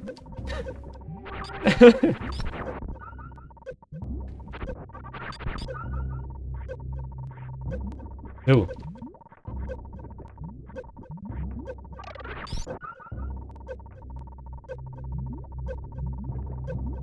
Oh, there's little... Ooh. Well, that was, one of the... hell runs. I think... Is that the only hell run? I'm pretty sure you get Varia right here. Very short. Well, you know, sometimes you're just good at bullshitting. Like, there's a difference between, like, knowing the principles of something and being able to put them into practice. Like, there's a difference between knowing that something is well written and knowing how to write something well. Okay. Here is a room that I need to talk about for a minute. This is the room where I realized that this hack had completely reeled me in. This is the room where I realized that this hack had completely taken me into its world. Because I was wandering around this room, looking at these structures,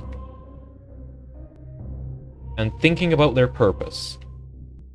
And instead of thinking about, like, gameplay purpose, like, oh, these are platforms, so you can make your way up here. Instead of thinking about gameplay purpose, I was like, oh, they're houses. Because, like, yeah, they are houses. The people lived here. There was a whole, like, sect of Chozo living in these caves. Regulating the planet's, fucking tectonic whatever bullshit. But, like, even without knowing that lore, even without knowing anything about that lore, my first thought before thinking these are platforms, so you can make your way up the room, was these are houses. And that's the moment that I knew that this hack had completely reeled me into its world, its atmosphere, the world it had constructed. I was completely there. I was thinking about it like an actual world, and not as a series of rooms built in the Super Metroid engine for me to explore. That's why this hack is so fucking good.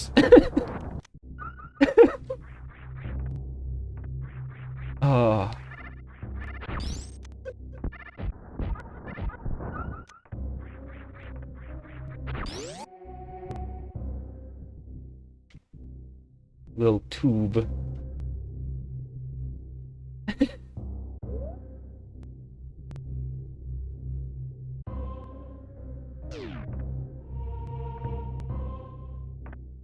hit the elevator.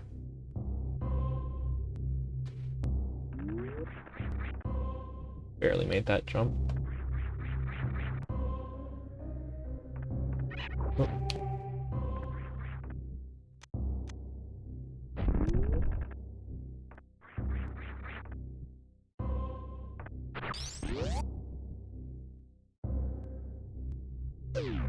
Ooh. Oh. Ugh.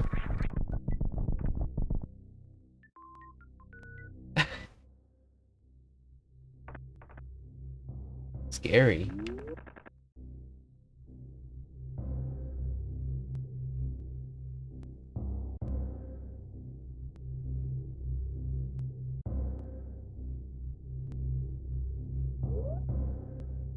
Yeah.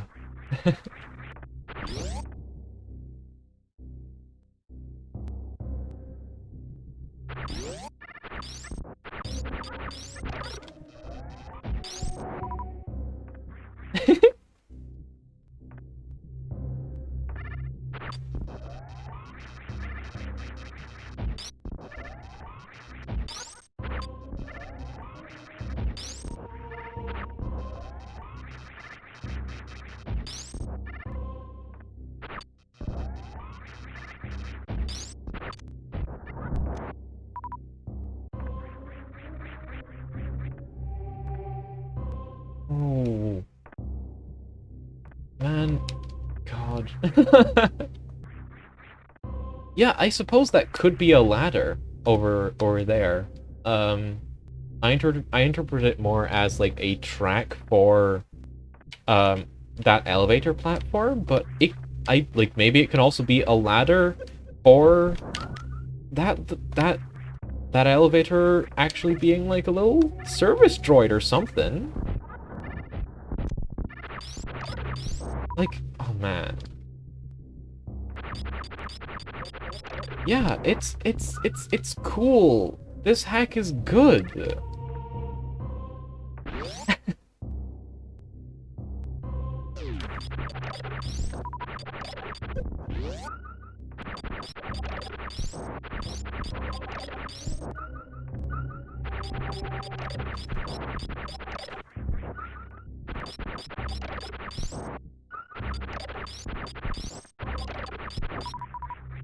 Oh, I didn't mean to go through the door.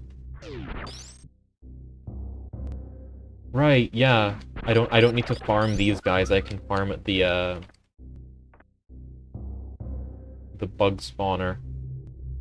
And now we can stay here for a bit longer and admire these this like little magma processing plant with the scrolling. Is it a scrolling background? Okay.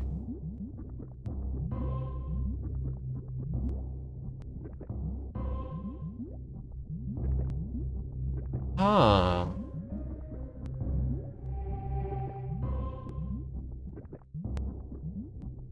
Huh.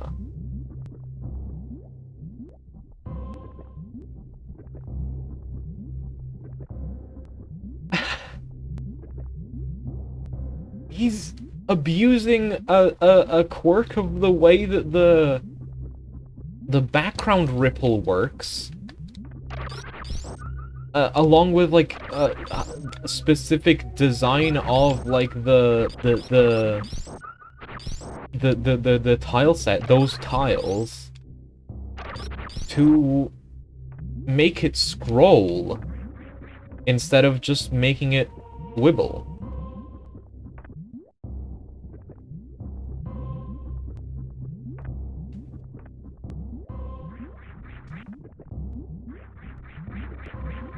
Oop. Is there something down here? There is, but that's not a tunnel that I should be exploring because it's entirely under lava.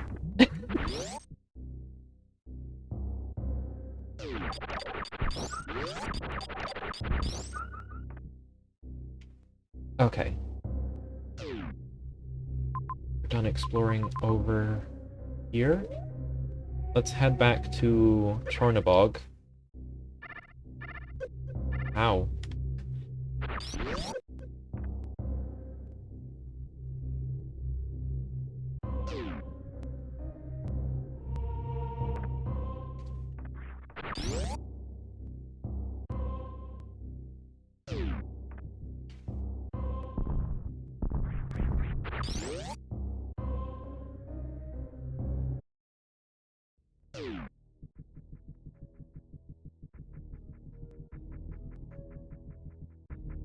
I love this little transition room.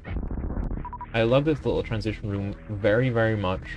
You have this sort of temple here that's been tinted blue by just the, whatever atmospheric thing here is making the soil blue as well. And then you have, like, the rock cave wall of, Aklis over here. That is, like, it's not quite the same tile set, it's not quite the same tiles, but it's like, I think some of the background tiles here, which are, I think, Brinstar tiles, like...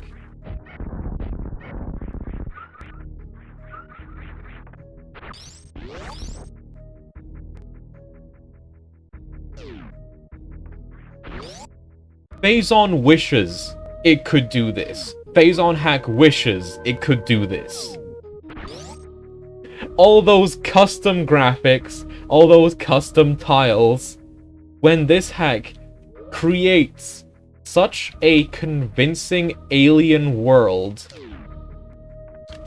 out of, like, completely vanilla tile sets. This place does not look like Zebus. And it doesn't need any custom tiles, except for, like, the very last area, by which point you're already sold on this being a completely different world.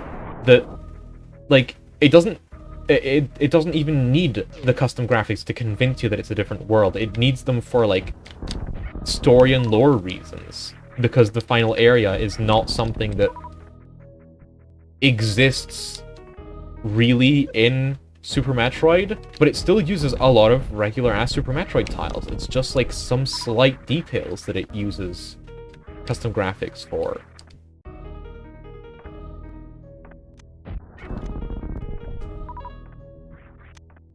Boots. Moon boots. Yeezys.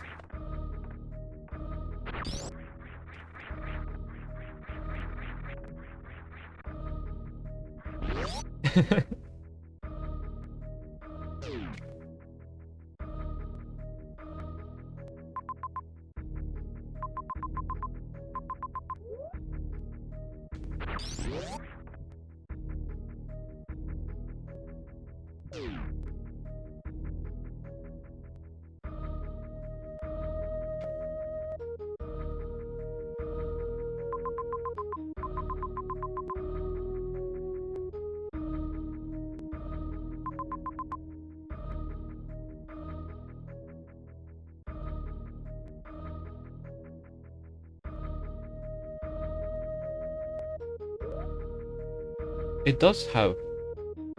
I mean, it kind of does have... What, this door? It's a powerbomb door. It's, if you pass by it, it already kind of sticks in your memory. It's like... Even if you pass by it before or after getting the super missiles. Also, here's a really, really cool thing.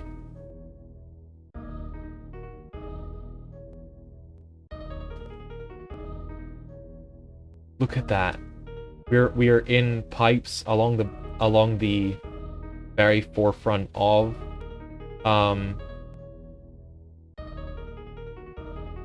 Chornabog.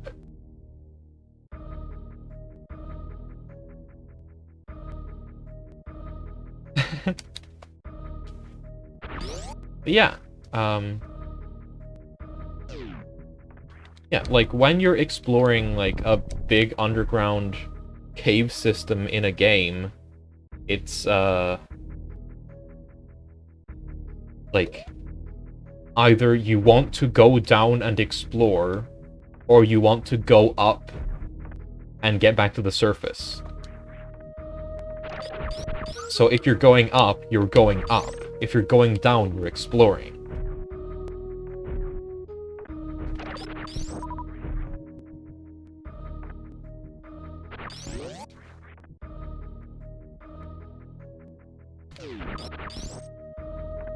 I think it is, like, very definitely kind of an almost instinctual thing.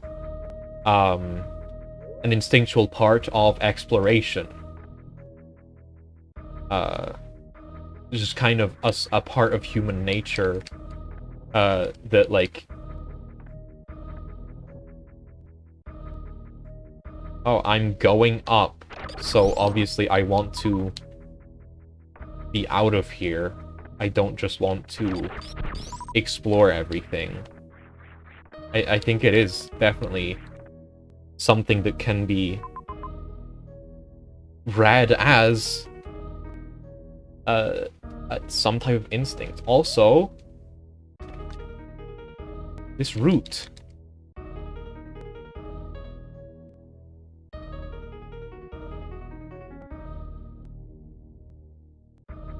This little tunnel crossing through this room.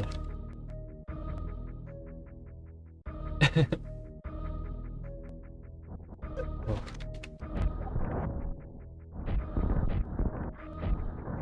Man, fuck you.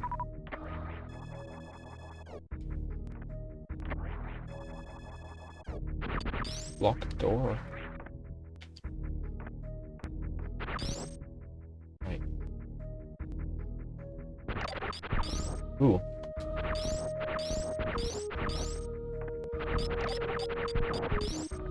Breakable decoration tiles here. Maybe a little hint that you can break this platform. You can break this block. And explore down here. Because, like, there's nothing in the minimap hinting at you can go at you being able to go down. Like, yeah, there's a room down there, but that doesn't always mean that it's the way down.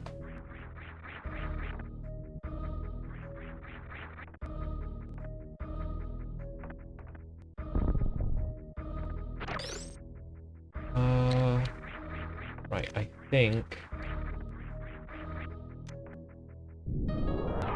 Yep.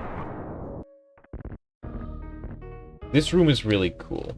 This room is really good. You have to crash it into the wall.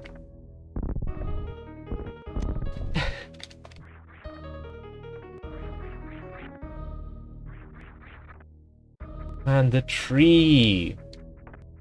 The tree!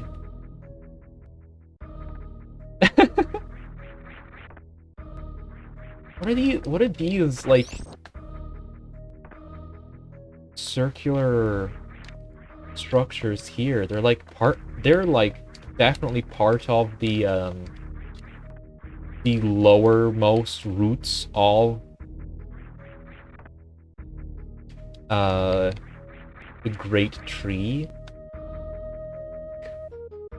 Nutrient storage, water storage, something.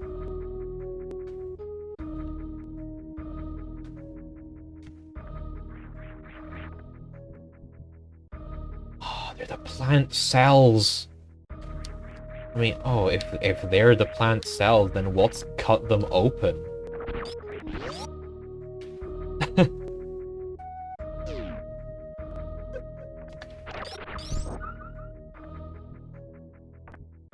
Oh, I love this elevator here. Look at the roots tangled around the elevator shaft.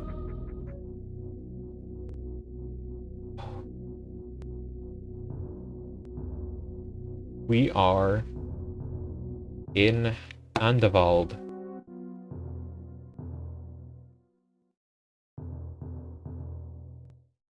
They should.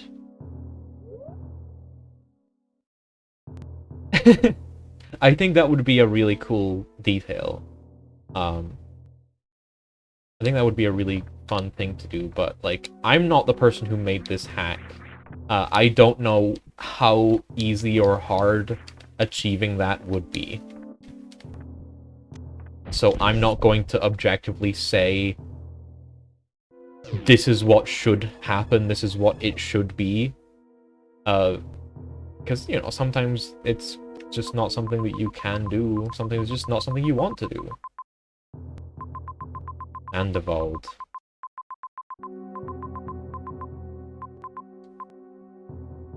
Very deep underground water treatment facility.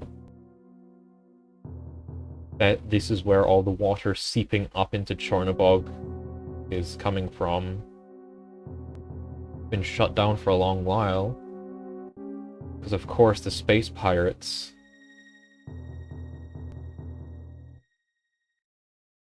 are living over here now, and all the Chozo are long gone. For the water purification. Yeah, I mean, I am reading directly from a lore, a bunch of lore that Digital Mantra posted in the Metroid construction server. But you know, like, it's very good that the game itself can showcase that lore by itself, and be something that makes sense. It's like the same way that, like, AM2R reinterpreted a lot of the Chozo structures into being specific things. Yeah.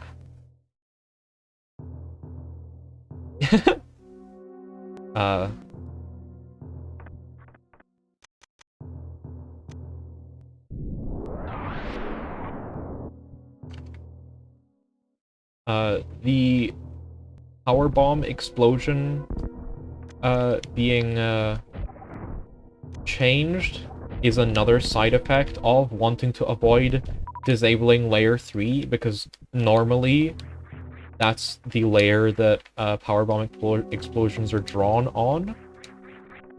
It's why the falling flower petals in Pink Brinstar disappear when you lay down a power bomb.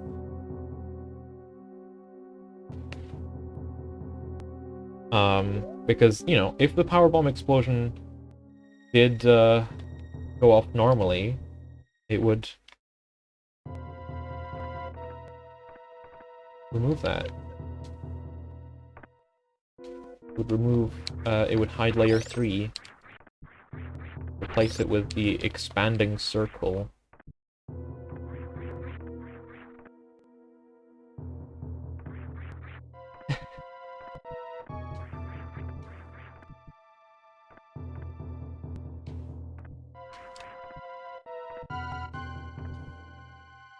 Oh, I can't. Textbook example of what?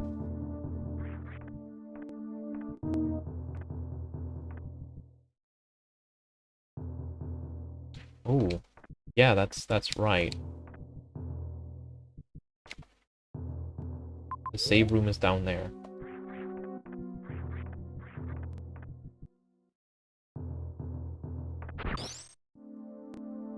Over here.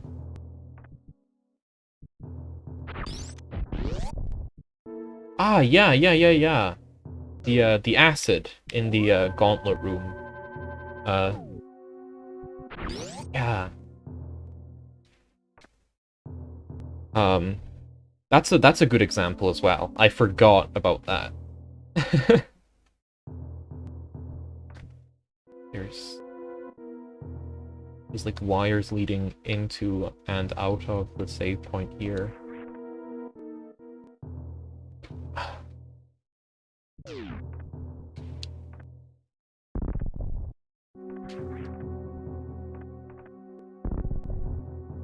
I need to get more power bombs. Like that is, I think, the one downside of being so harsh about ammo management is that, you know, sometimes you need that to explore the world, and there isn't always a convenient refill. So you just have to go a different way rather than where you would like to explore, just by virtue of not having enough power bombs to go there.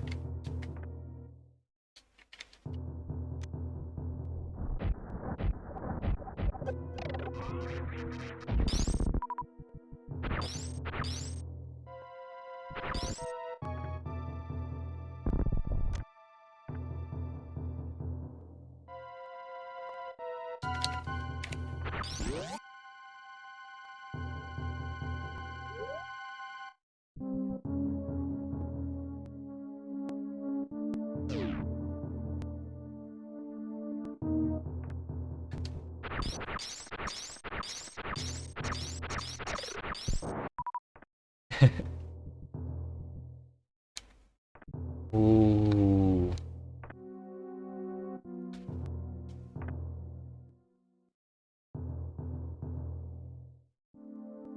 In neon electric blue against a, like, pitch black background.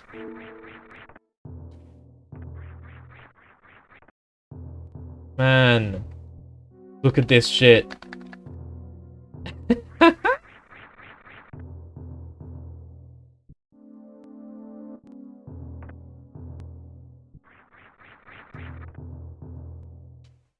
This room is really cool. This is another one of those, like, big rooms surrounding a bunch of smaller rooms. Ooh. This door has been, consumed.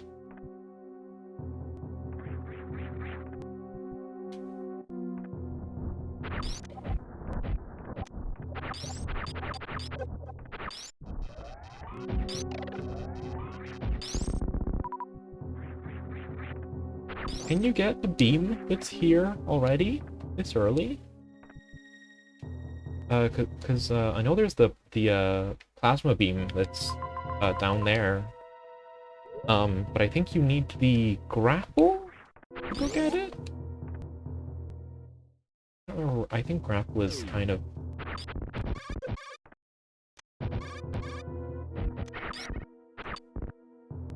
Yeah.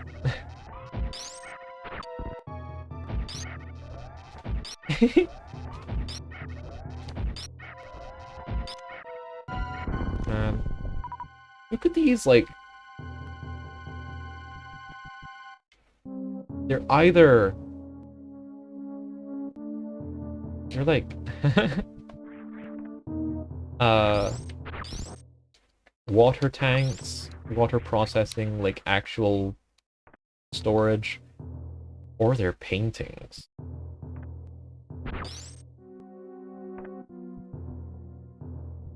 I like how they're framed in a kind of interesting looking way. Oh, they could also, yeah, they could also be like signs and like info boards. Because this is a facility. Yeah, you're right. Oh, that makes a lot more sense with like the way they're framed and like pinned up and stuff. Oh, he's pooping.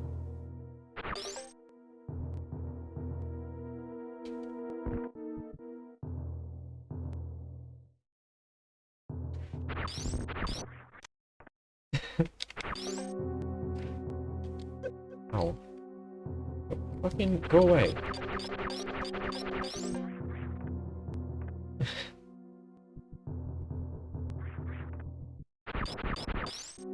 This door is blocked. You have to go backward, around, because this world isn't built for you.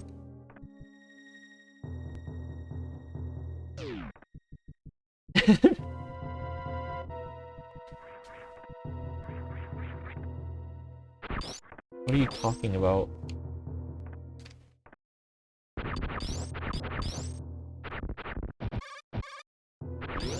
No, I think Digital Mantra straight up said, oh yeah, that guy's pooping, lol.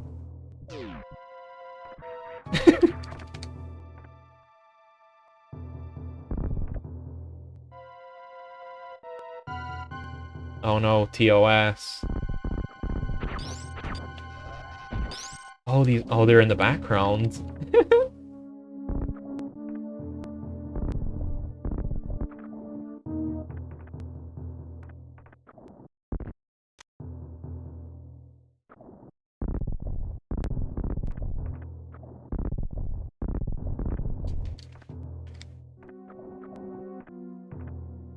I like how they wake up as you go near them.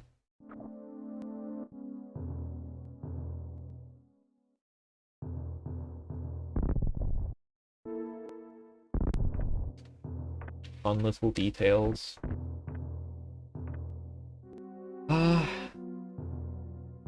Okay, where are we going?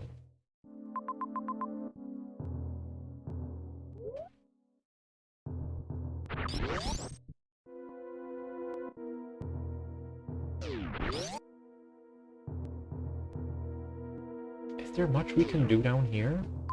I'm honestly not sure.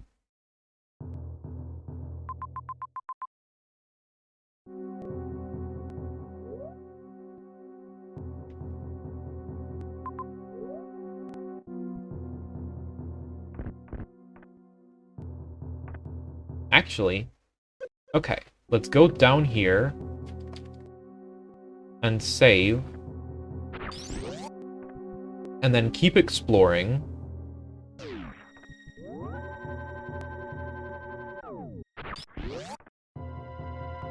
And I don't care if I die here, because I'm intentionally showcasing something neat. Because there is something neat that happens.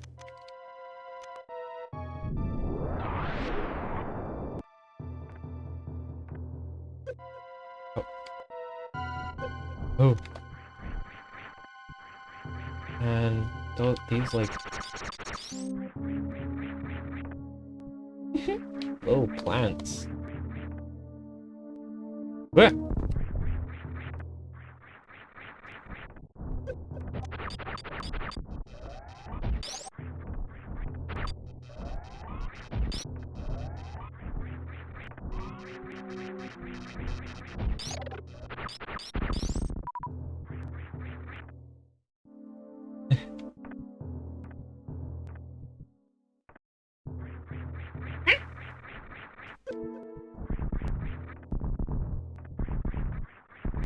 Danger. Oh wait, these guys drop like big health.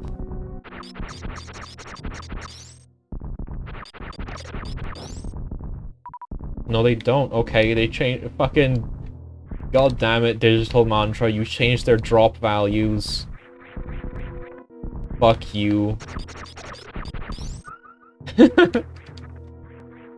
Or maybe you didn't. Maybe that's just because I was like really low on power bombs. No. Ah, ah, ah.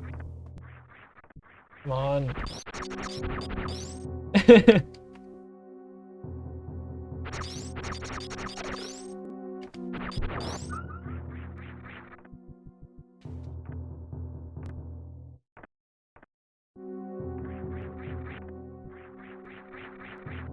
Whoa. Oh, they respawn. Okay. There's a little... Oh, this is their house. This is their little, This is their little, they're all coming out to see what all the commotion is, and they're all getting immediately killed by, horrible, evil Samus. No, I don't think I can make that with Bomb Jump.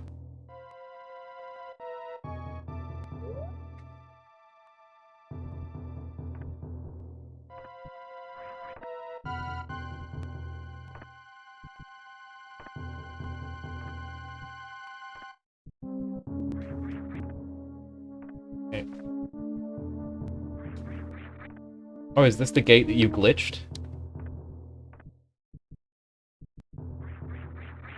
Ah! Oh, shit. Ah!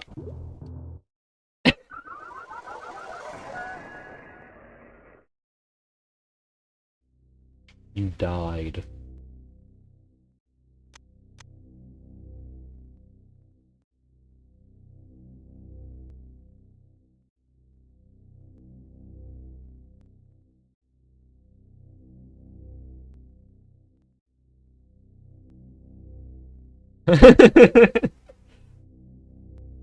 Yeah, that's funny. Alright.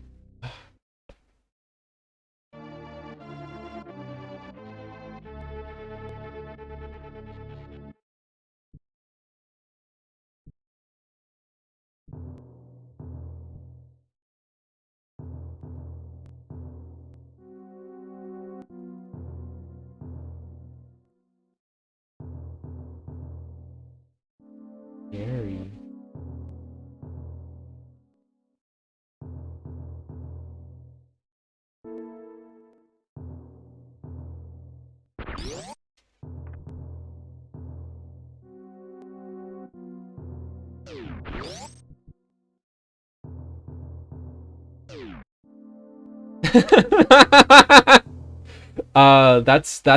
That's a quote from Drill. It's a stream tradition, every time I die to post, a Drill quote, a vanilla post a Drill quote, because, it dates back to, like, the first streams that I did where I was playing, like, hard mode, of, like, all the 2D Metroids. Anyway, yeah, that guy, that corpse, only appears when you reload your save from here. And I'm not entirely sure how it works. I think it's to do with like room states, changing the ability to change what state of a room you enter. Oh, it's an entirely different room.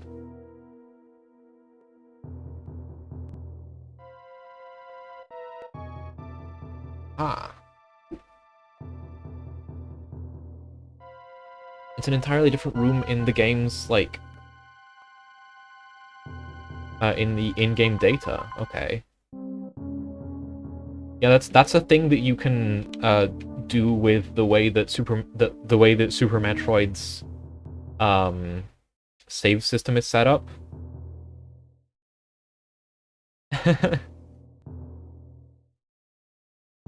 Yeah. Yeah, that's the way you do it. You can just save at one save point and then die and respawn somewhere else. It's a trick that some hacks employ for, like,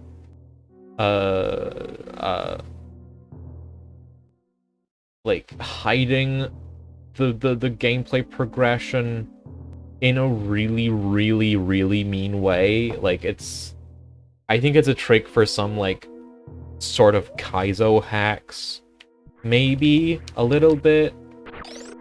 I know it. There's gotta be at least one that does that. There's just a random save point that actually leads you to where you need to go. But you don't know until you die after saving there.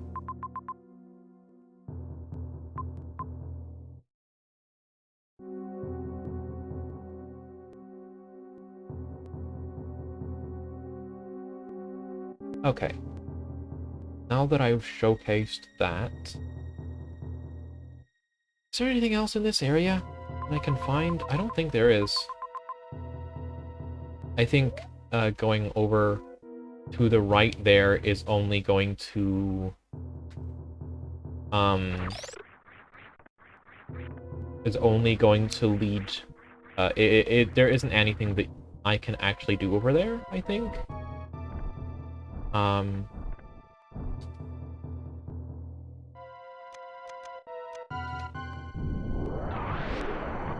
So let's go ahead.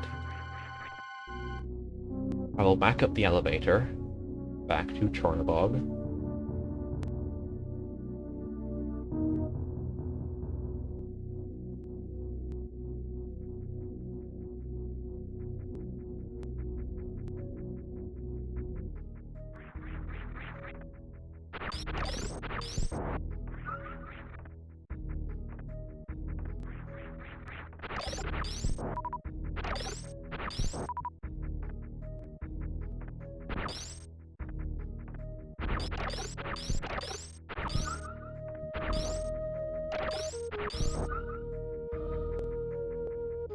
Let's head back to landing site.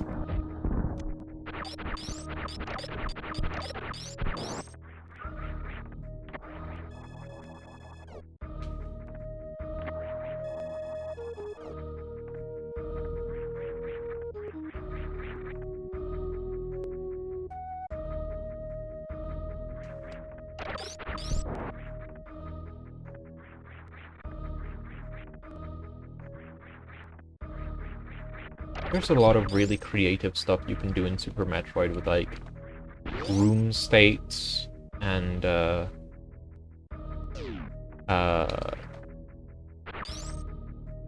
different, just, like, abusing the way that that rooms are saved in the room database,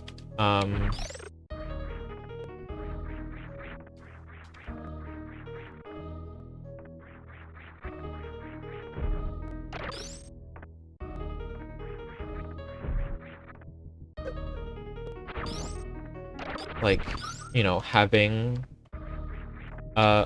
more than one room in the same room slot, and then later on, in a different room state, opening a path between the two rooms and, like, collapsing it into, like, a single room. Or, you know, there's just a lot of really creative ways you can build rooms and other stuff in Super Metroid hacks. You can do a lot of really neat stuff.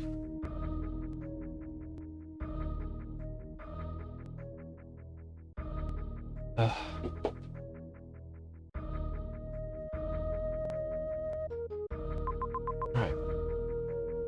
Wow, I've been going for almost 3 hours. It really doesn't feel like I've been going for almost 3 hours.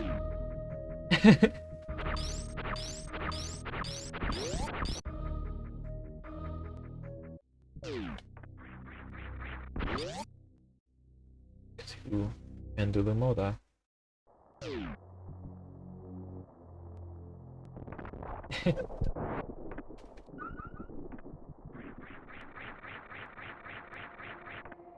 Oh.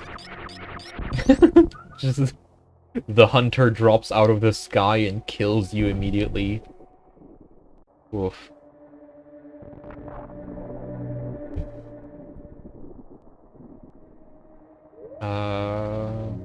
Let's head back to the ship, and then I think I'm gonna BRB.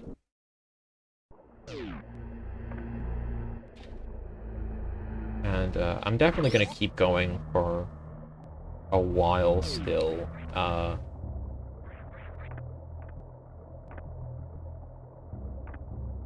Like, I want to make up for the kind of relatively short streams I've been doing. Like, the kind of short stream I did of Pokemon on Thursday, and the short Castlevania stream I did last Saturday, because, you know, we got to the end of the game, and it took a lot less than I thought it would.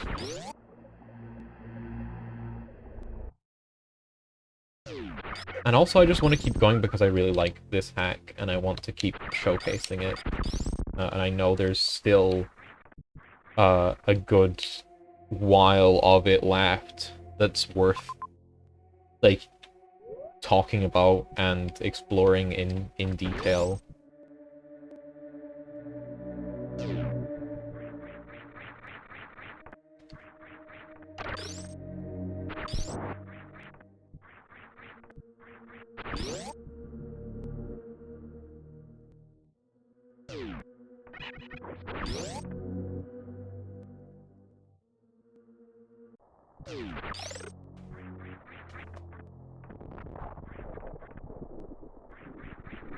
These enemies... That enemy wasn't here before. Oh, these space pirates definitely weren't here before.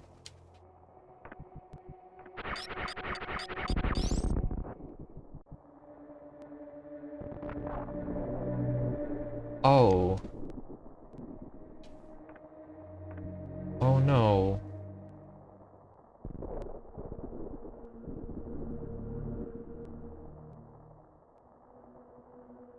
The ship's broken.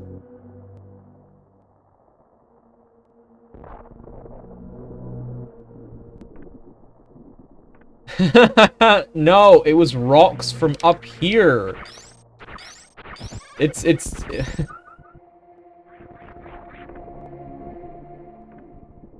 uh well, we've made it back to the ship. Or what's left of it. I'm gonna BRB.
Ah, welcome back.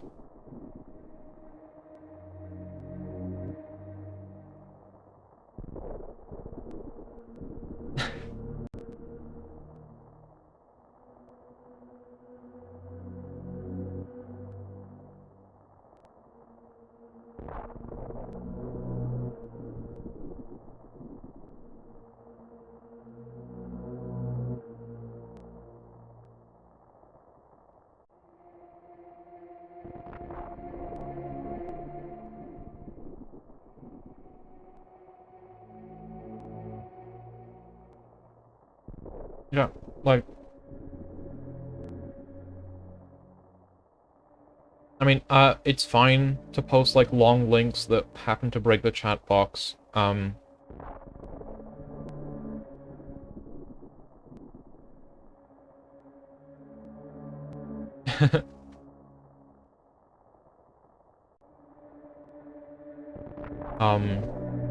but, um, this is, like, yeah, I'm in the Metroid Construction Discord server, but, you know, not everyone who is watching my stream or is in my chat is in the server, so linking to a message in that server, I don't think is,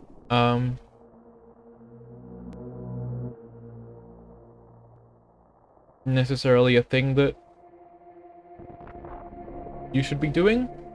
Like, it's not bad, I think, but it's just kind of not exactly useful. But that is an interesting, like, contest idea that I did see No, not my server. The Metroid Construction ROM hacking community Discord server.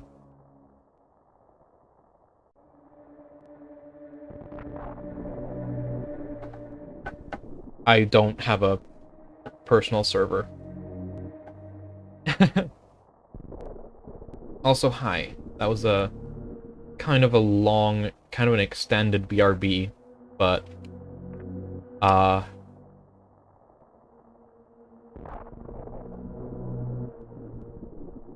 I needed to grab a little bite to eat, because I haven't really eaten anything since I woke up, except for, like, one brownie.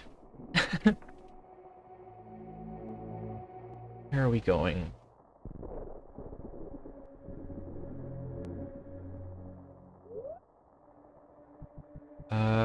Well, let's go over here now that it's, open.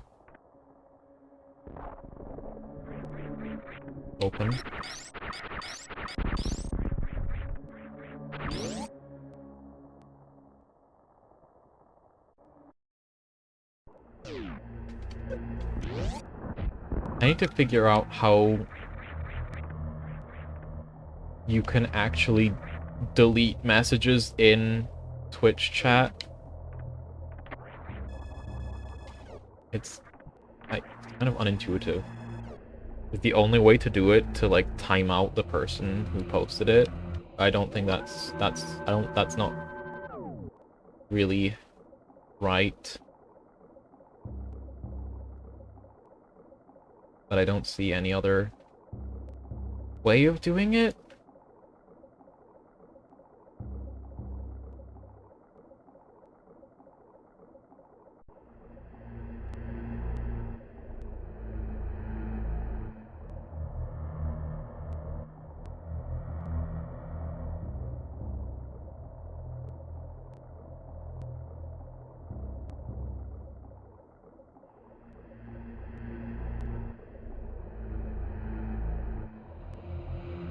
Man, whatever.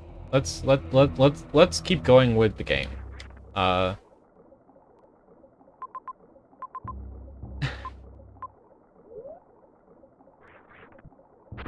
door's locked. So, where are we now?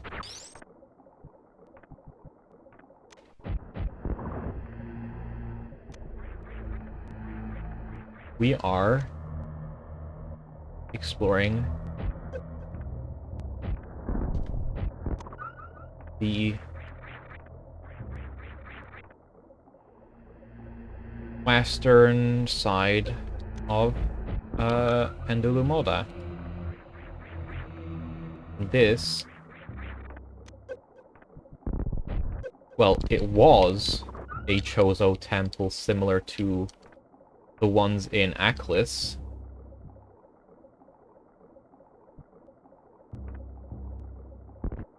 But now that the space pirates have moved in, it's a laboratory.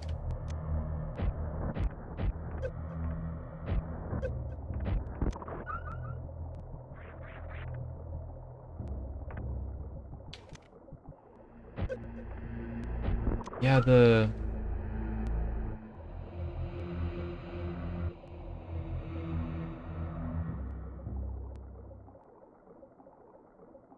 seaweed waves.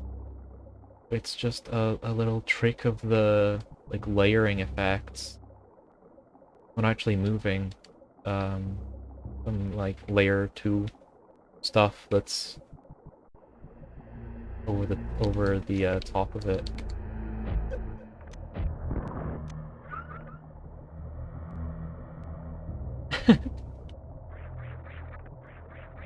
It is really, there's so many little tricks like that. Like, you know, the waterfalls, aren't anything. That it's also layering.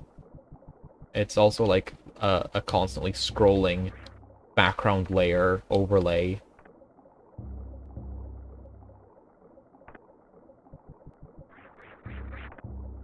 it's just really fun to like deconstruct it. It's really this is why I really love playing with the layers on like on an emulator. Because you can see like, oh, this room is built in a weird and interesting way. You can maybe a little bit start to guess how some things are made, but you can't always see all of the details. You can't see like what tiles are actually on layer 2 because it's an overlay. If you turn off everything except layer 2, you can't actually see anything, really.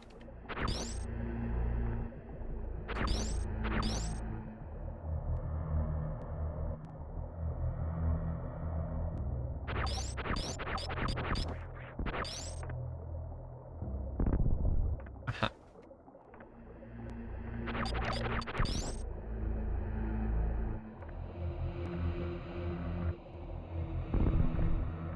Ah.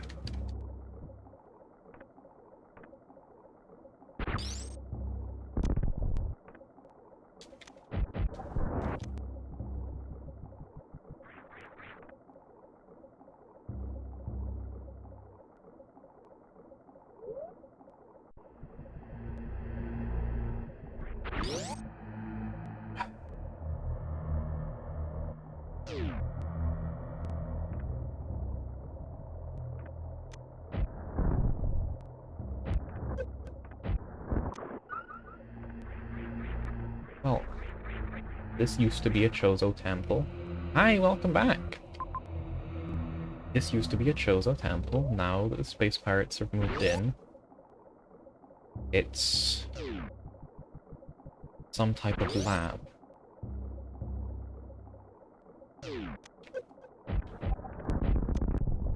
Let's see what experiments they were running.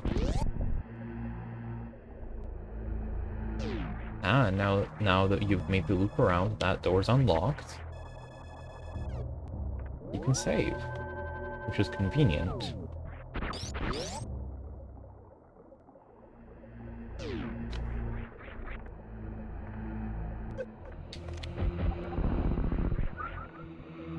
Hot chocolate is great.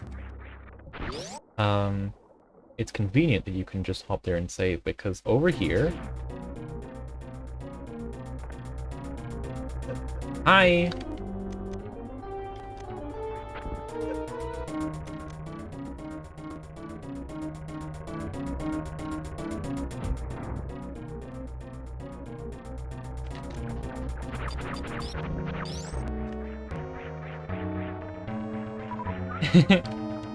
Don't worry about it. It's past. I dealt with it as best as I could, and it's not even like anything that important. It was posted during the BRB. I wasn't here either.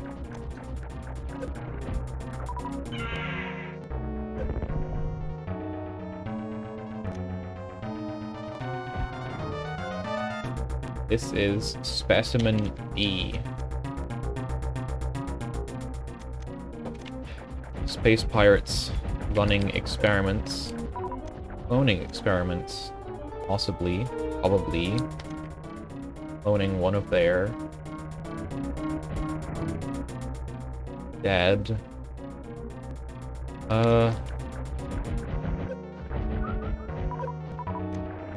Leaders? Bodyguards? I'm not sure. I don't think Dragon's lore was ever, like, really explored and explained. Maybe it was, and I haven't paid attention. I'm a fake fan.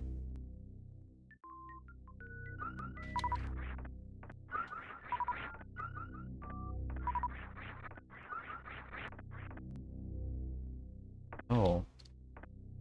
Look at that. That's...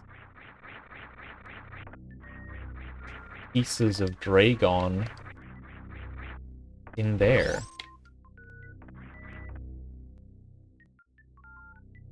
Yeah.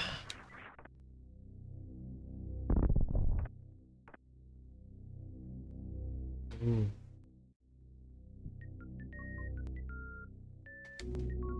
Temple.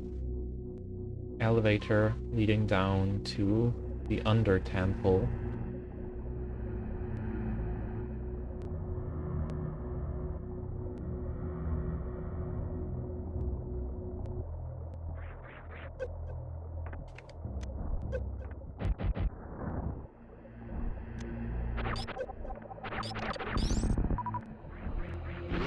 They're like pumping the Evers full of steroids. Oh, here's another. Oh, this one is a way more subtle one. This one is a way more subtle layering and scrolling trick, but it's still very much an heiress room. Very cheeky. Very cheeky. The visual layering in this hack is very good.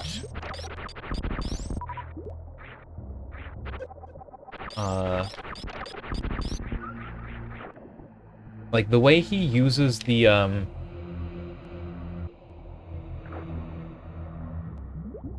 Oh. Yeah, that is interesting. The way he uses the like smoother rock here with the more rough rock in the foreground, like it looks like it's not smoother, but it's just further away. It's in the background, it's less distinct. That's like more background caves that you'll never explore, but they're there.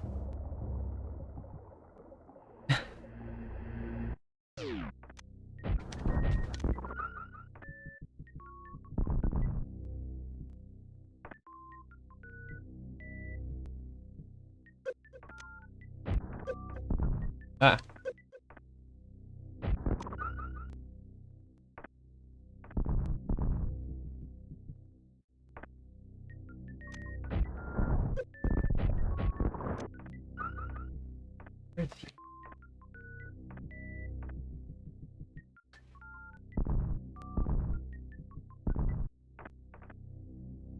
Very weird and specific construct.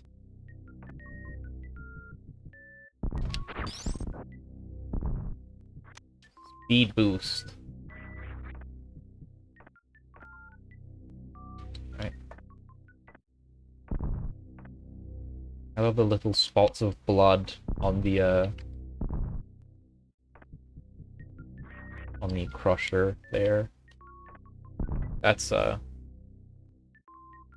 very small custom detail on like custom graphics detail.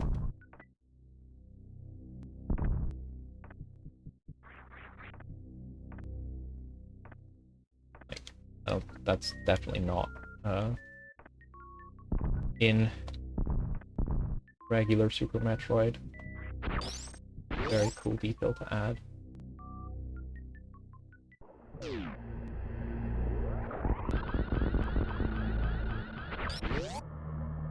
Let's go.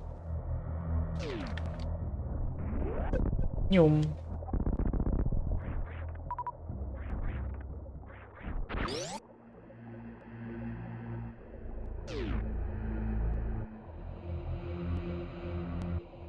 Ooh.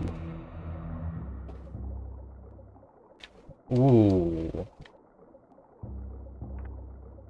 Ooh. Flash.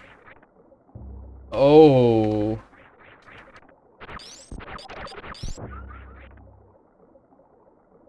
No, you know, I think with all this... Oh.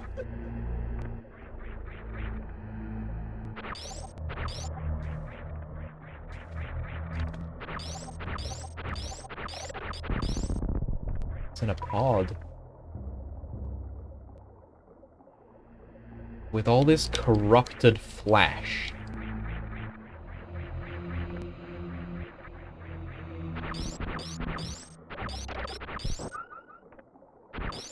I'm starting to think it is cloning facility after all. Ooh.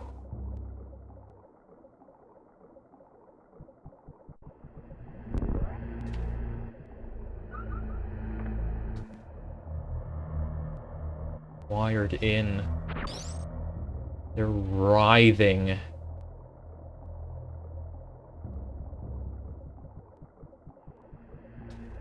Spurting.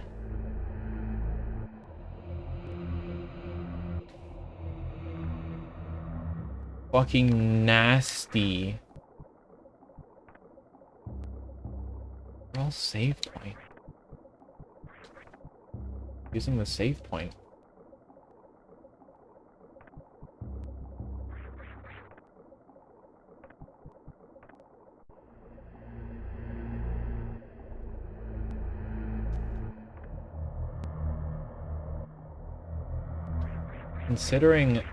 Considering all of these indistinct flash piles and there being only one living Dragon.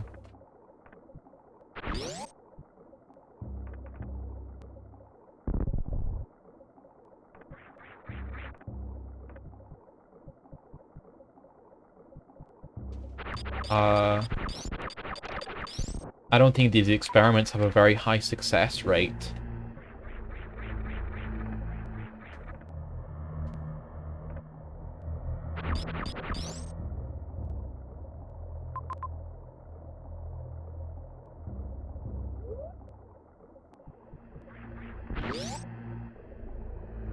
Well, they certainly look like save points.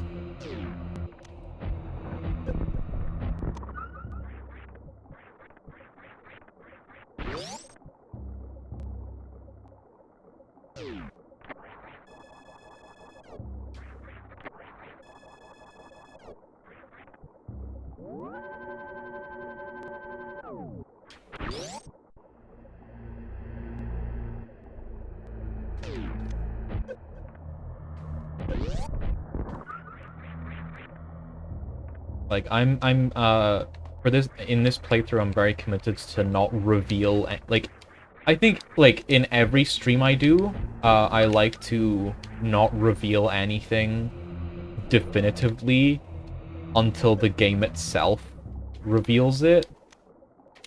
Because I like to have my streams work as showcases of, like, the game or the hack, even for people who've never played it themselves.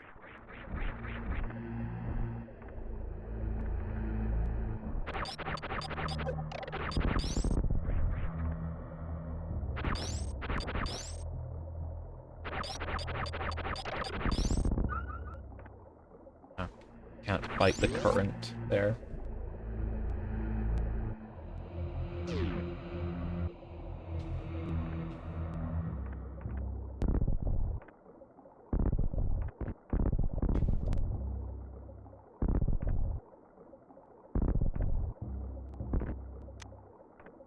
Missile.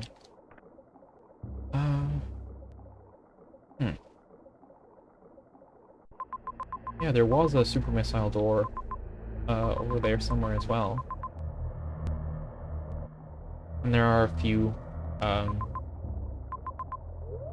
few things around this starting area that I couldn't access before with the starting equipment.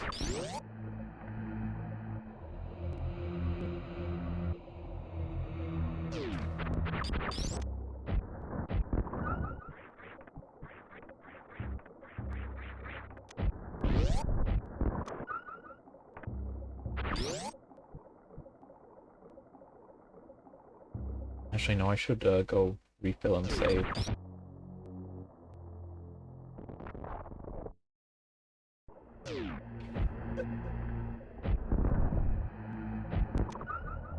Yeah, it is.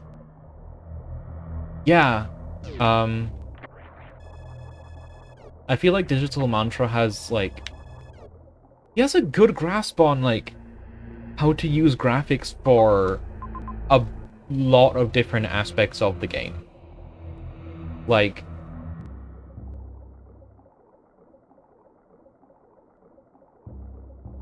uh, Eris's map was cool, but it was pretty cramped because it was, it, only presented itself as, like, a single area.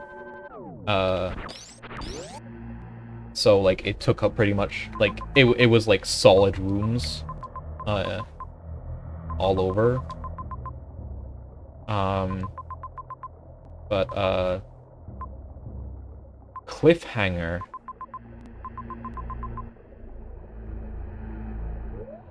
Cliffhanger's map was also really cool. I think Cliffhanger had, like, lore text in the map download as well.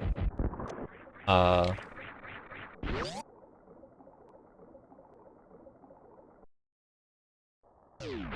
But it also had, like... It did a similar thing, that I was talking about before with the map showing the world more than it showed the explorable space. With, like, showing the, elevator shafts overlapping stuff. Rather than showing the rooms underneath. And, like, at one point, you pass through a room.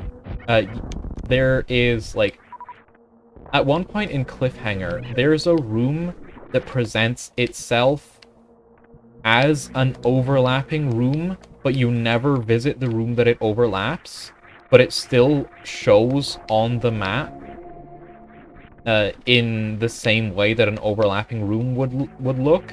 It still has, like, a vertical shaft room tile, where you pass through, or something similar like that. The complete map has a single tile of a room that doesn't exist because you pass through it via something else. It's following the world rather than the explorable game space.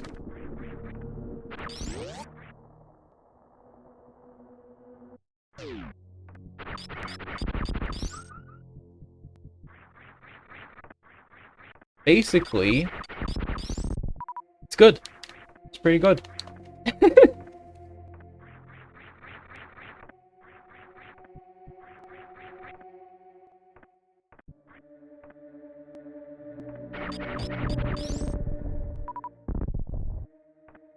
Go down this waterfall.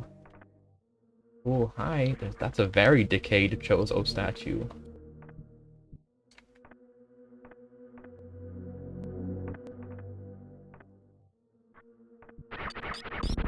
This one's been, like, completely blown open. There's some, rubble over here.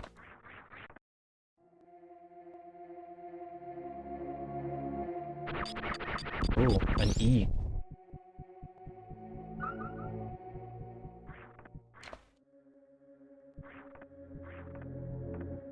Yeah, no, you're completely stuck here. You can't jump out of this sand.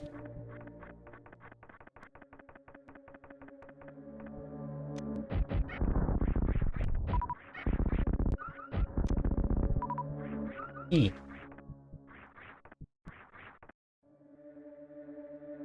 Uh...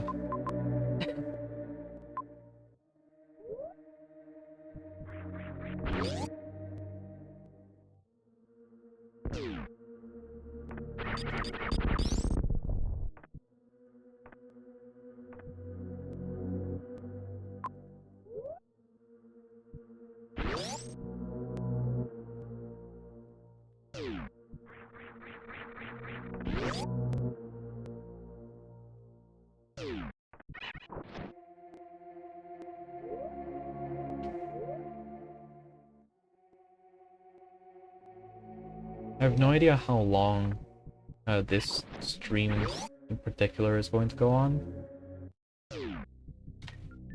feel like a solid 4 hours is a good chunk of this game.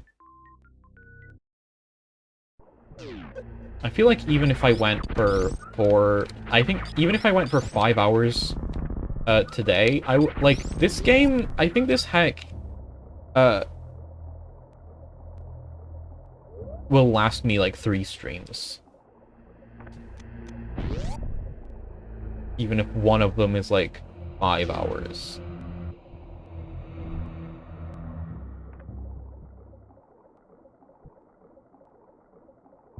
Oh, dropping down. Flies down here.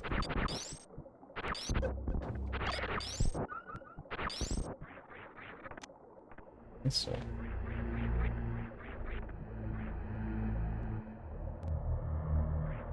Back out.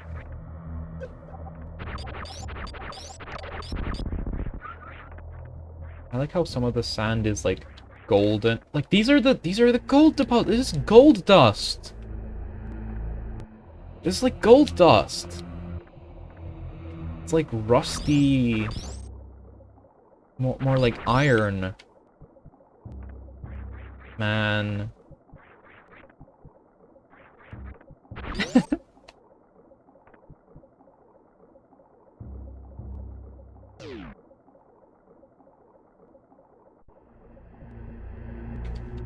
Head down.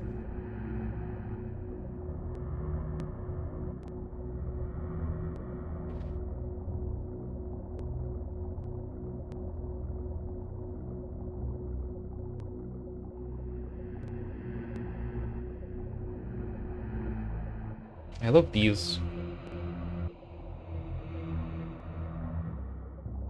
graphics here, these tiles. Trying to think what would have been like recolored and reused to make this. I think it might be like the Meridia background bricks, which like fits with all the other tiles that are used in this area. I think it's like the Meridia background bricks that have been like re-palleted to bring like the edges of the bricks more into highlight, and then like tiled in weird intricate patterns that look like kind of like circuits, or those like, you know, the typical like weird Chozo hologram circuits. Also, here's a locked door that will never open.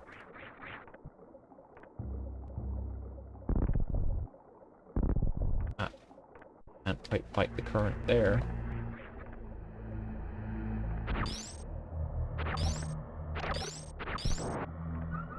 And I think it's fine. It's not a door connection. There's no door connection behind the scenes there. It's a wall.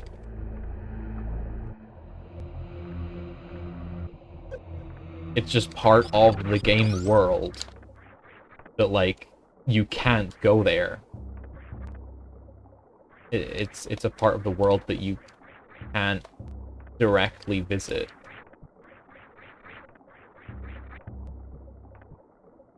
Yeah, like...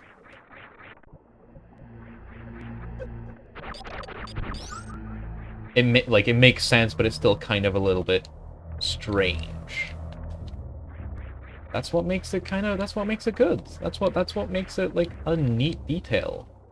It's like, this is a structure that was built that doesn't necessarily, like, function in a completely, like, open way that's easy for you to navigate, or that, like, entirely makes sense for you to navigate. It's just more details showing how this world was not built for you.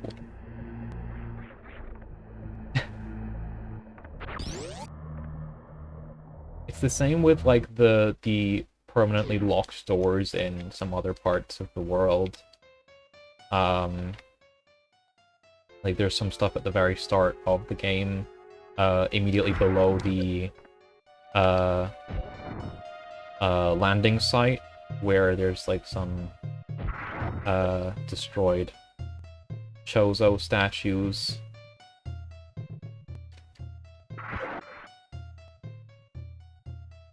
Yeah.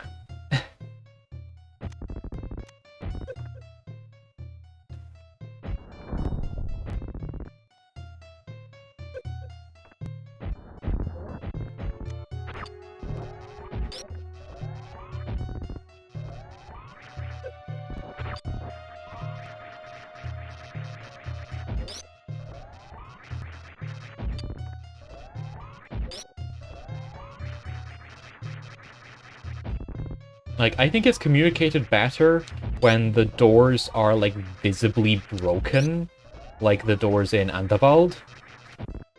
That have been, like,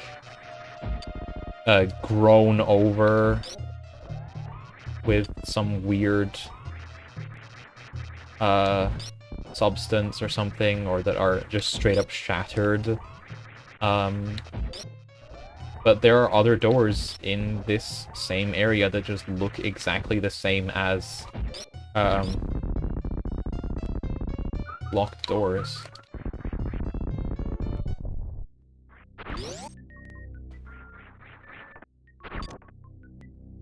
Laser. Yeah. But, like, even then. Let's see. Does Botwoon have lore? Does Botwoon have lore? I don't think any of the mini-bosses have lore.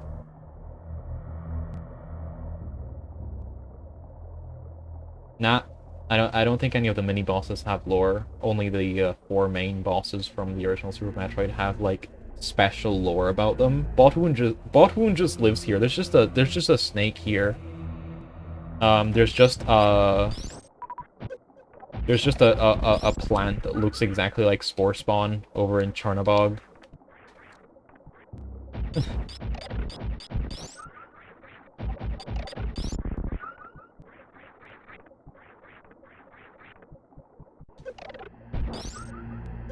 Dragon's Specimen D is a clone of Dragon, one of the only ones to make it out of the experiments alive.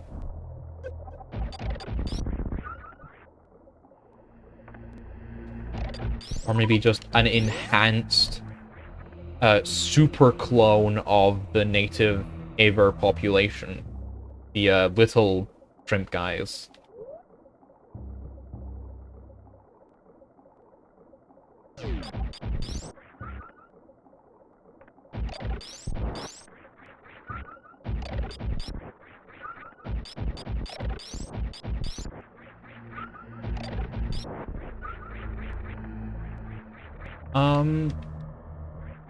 Well, I am just good.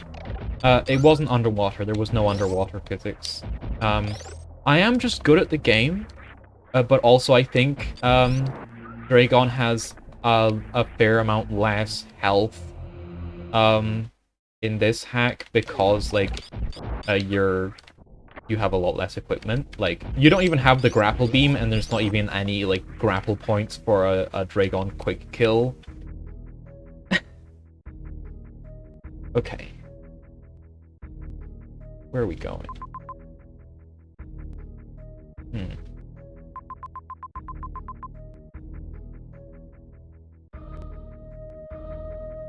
We have the speed booster. What is accessible now? I think... might be some stuff in Andevald?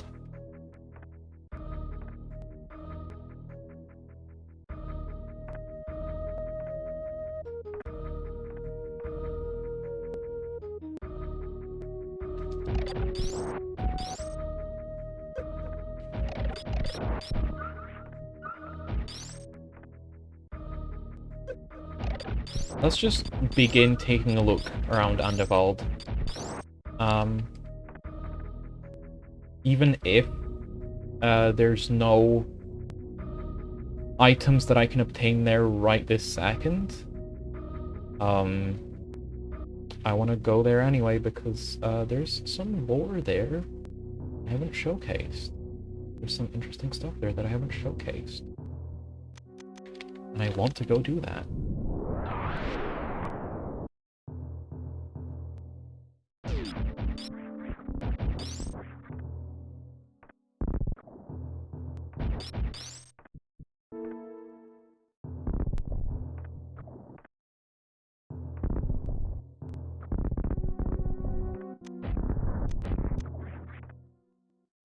Oh!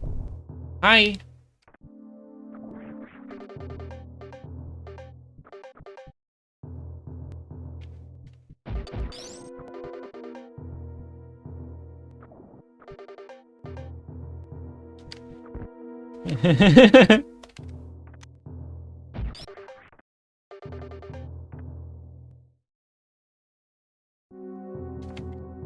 Oh yeah, I know how that goes. I know how that goes. Sometimes you just sneeze so hard that all your joints hurt. You know, that's just a thing that happens, for me at least. I don't know how universal an experience that is. I think I'm just like...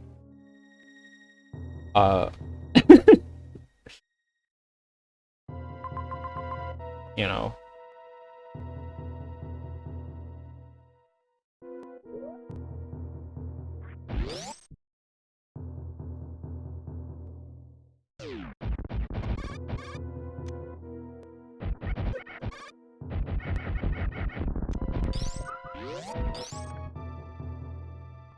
Oh, throat.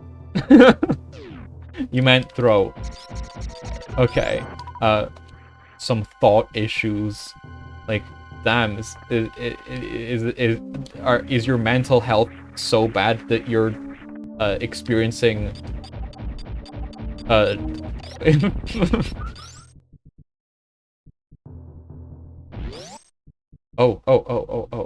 Hey. No, no, not over here just yet.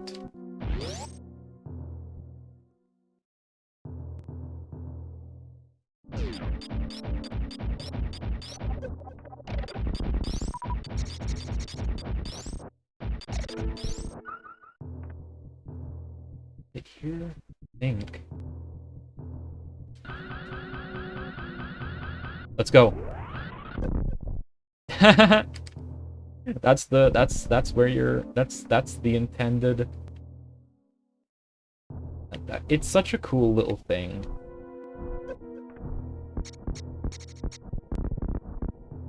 Also, hi.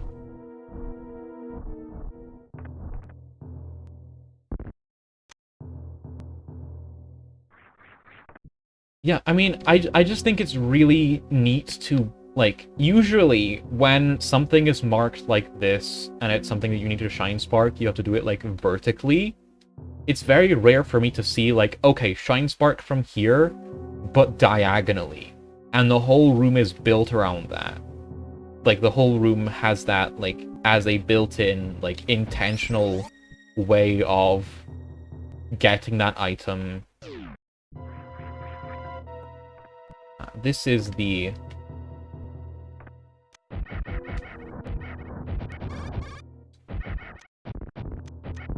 innermost parts of the water treatment facility. Look at these, like, little water... There's little water bubbles in the pipes. Oh, there's a statue here.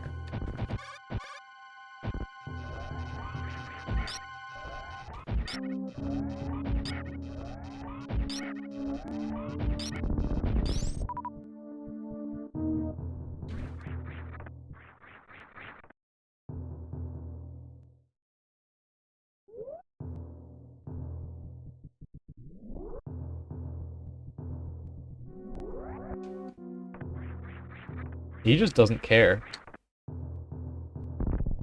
He just didn't notice. Okay, let's access. Let's go through this door.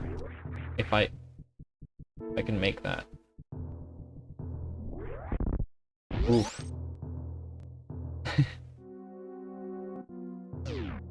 Oh, that's locked.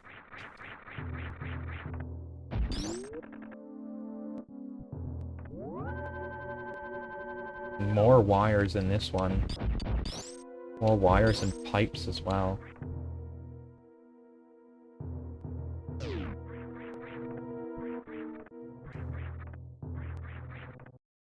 Oh, this door is very broken. Okay. That's locked. Oh.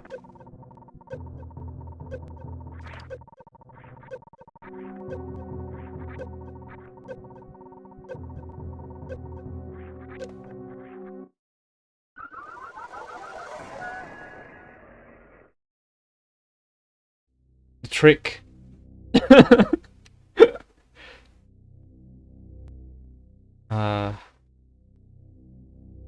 Alright. Well, let's revive.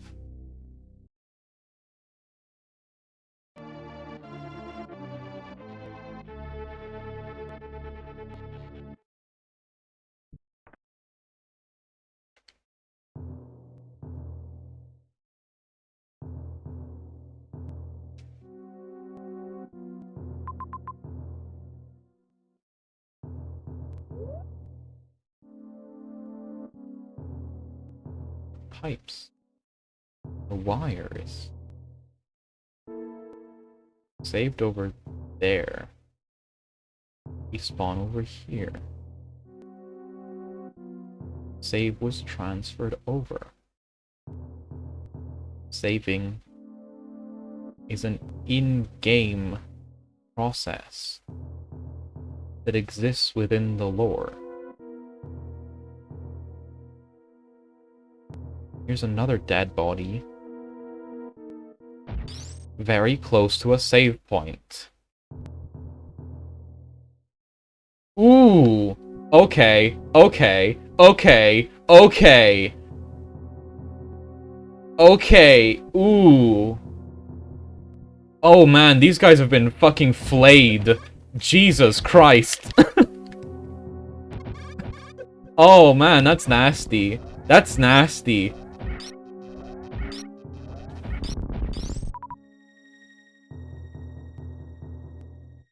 That's nasty! Holy shit! Oh.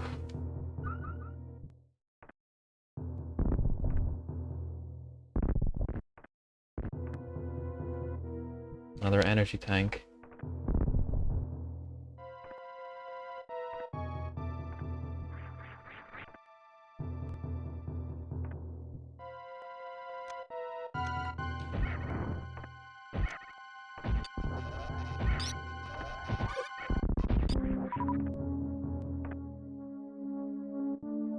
Yeah. Yeah, they were still, like, dripping with blood. They were still, like, fresh. They haven't been dead for that long.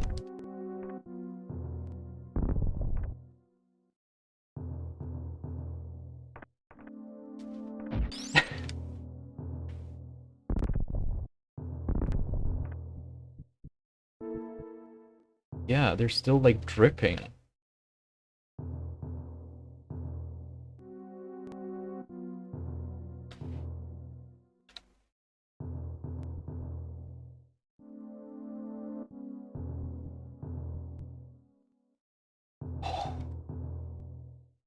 Oh, that's... Oh...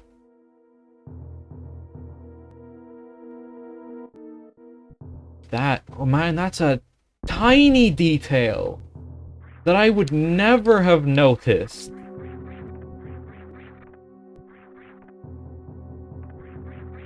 Can't go up here. Doesn't even scroll. Oh, yeah, because that's not actually...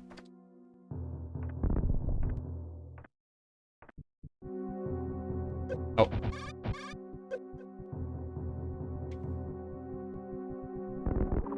Okay. So considering what we saw in the lab in Pendulumoda, save points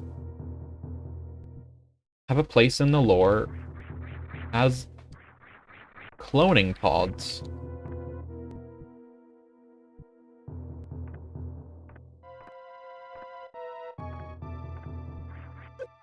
Oh.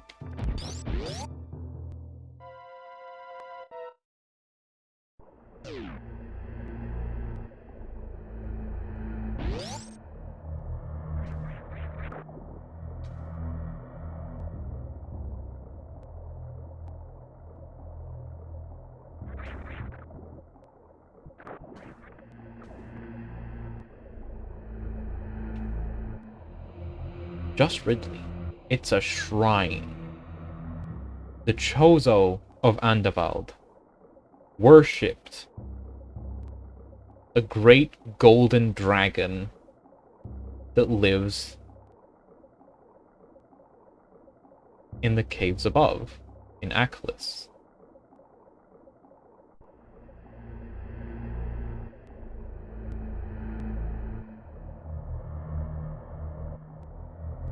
The other Chozo on this planet see the Chozo of Andevald as pretty weird and creepy for their worship of the great golden dragon and for the weird rituals that they do to purify the water.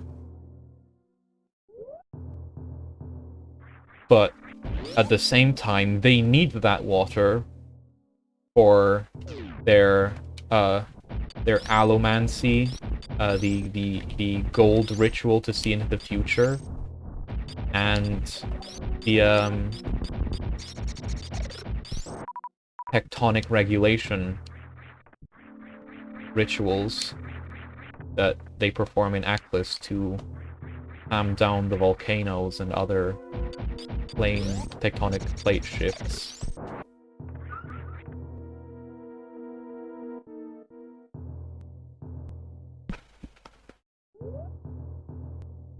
So they just kind of accept that there's just these weird cultists down here at the bottom of the planet that are worshipping a dragon.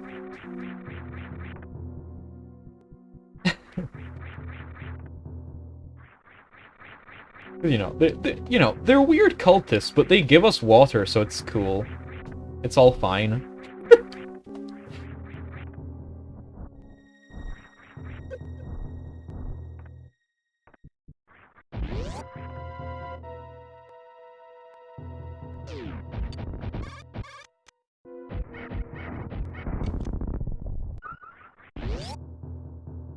Yeah.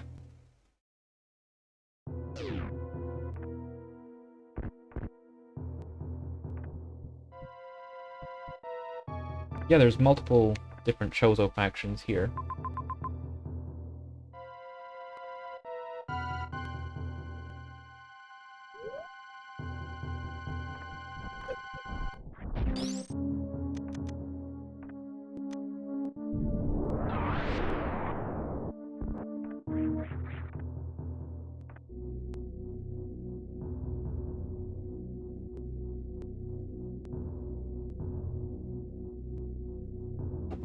Okay.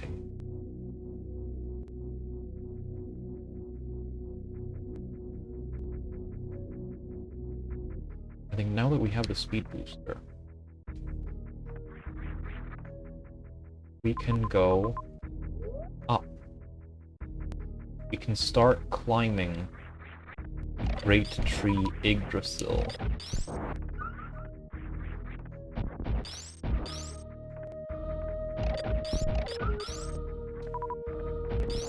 From these roots underground, we can rise and explore the branches above at the edge of the atmosphere.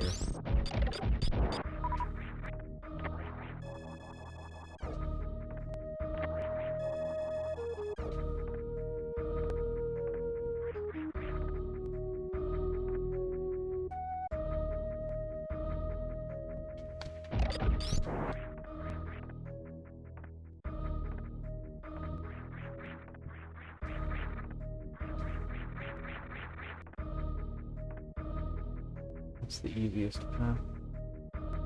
Oh, yeah. In this big central room here. That's the path. that we'll take.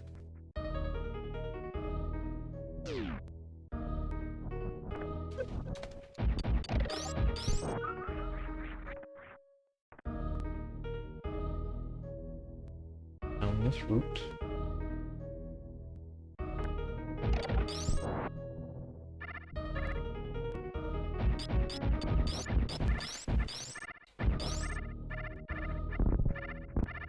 No?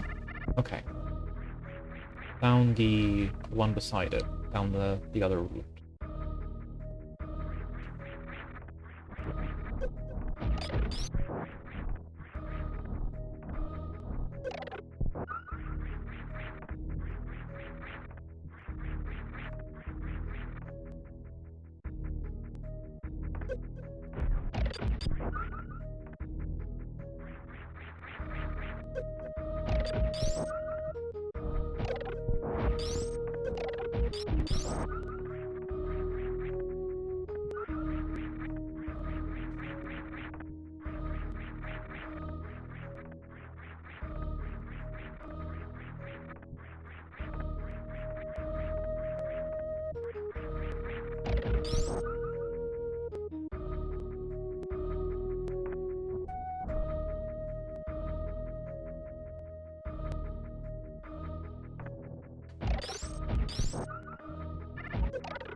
I think Digital Mantra said that, like,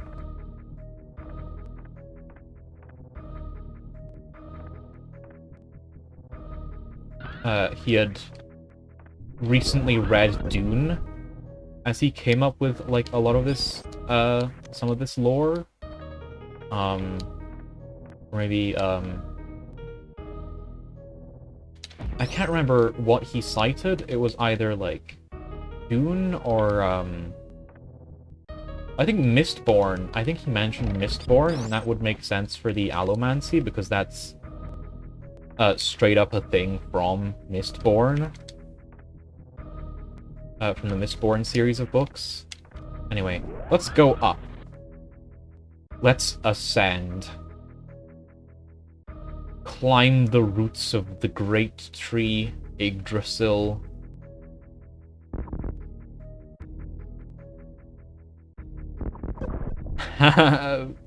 Big fucking shine spark. It's good.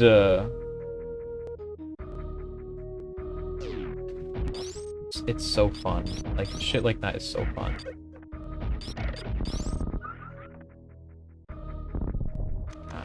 Power bomb.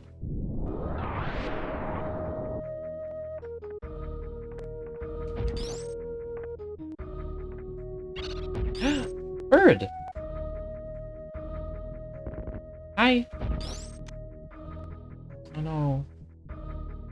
He's stuck down here. He doesn't even get to Shine Spark.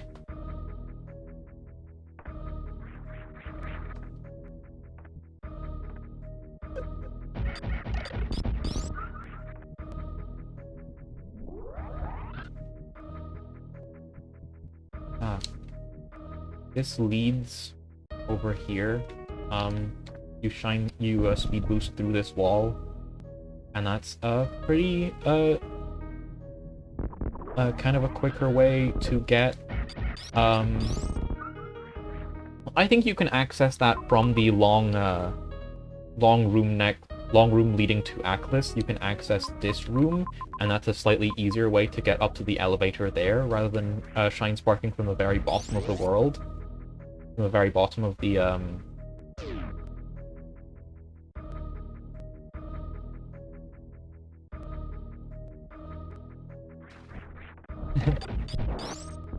Yeah, I guess so. I think it's more like the way that it's, the like, default enemy AI, the way that it's, like, running around side to side makes it feel like it's anxious to escape. It wants to run. Its roots tangled around the elevator shaft. climb up and up.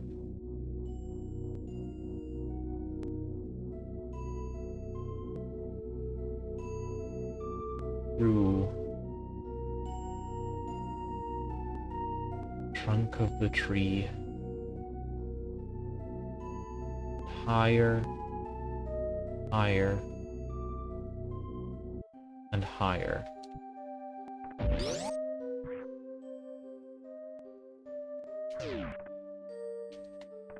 Welcome to the main body of the great tree Yggdrasil, also known as Taklakora.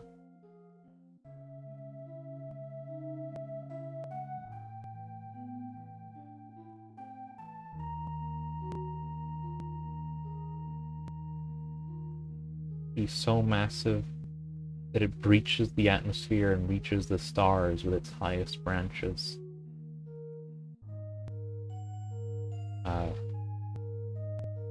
There used to be a treetop Chozo settlement here, but I think they died out long before any of the other Chozo here.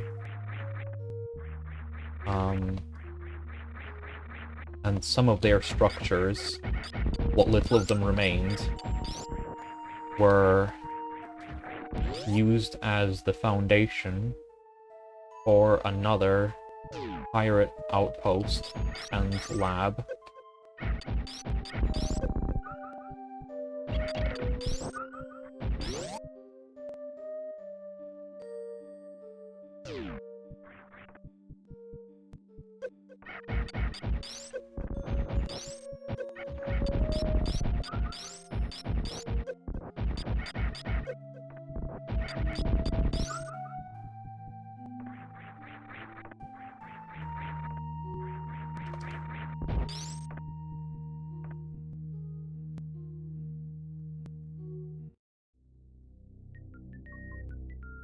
Oh, look.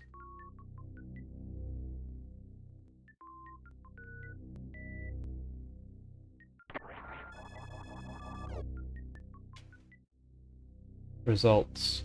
Specimen D, failure. Specimen C, success. DNA yields compatible parameters. Request to circumvent the hunter.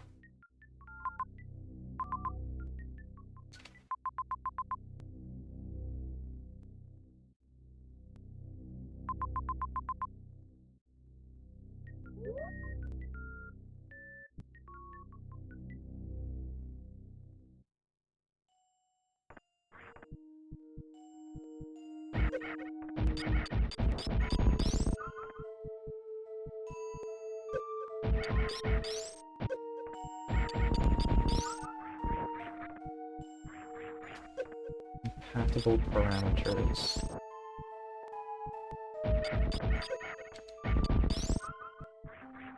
So they're not just experimenting with cloning, they are experimenting with DNA.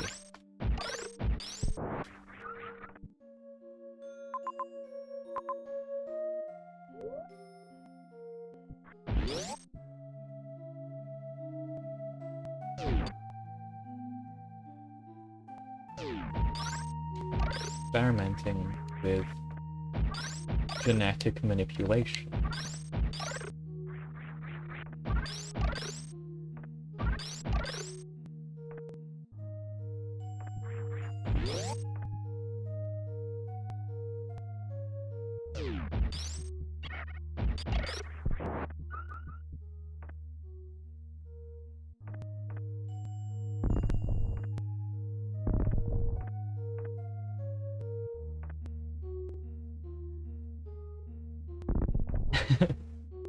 Yeah, like DNA modification.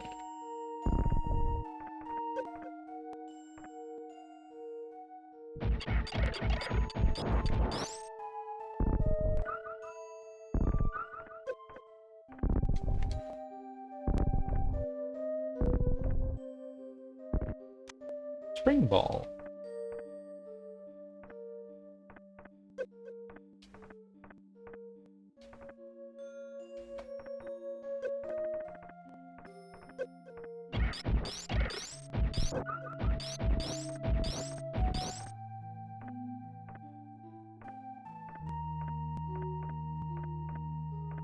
I think it's very, very funny to put Spring Ball in the middle of a very annoying Morph Ball maze.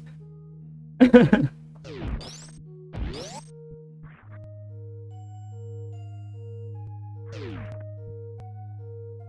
that way's locked. This area, the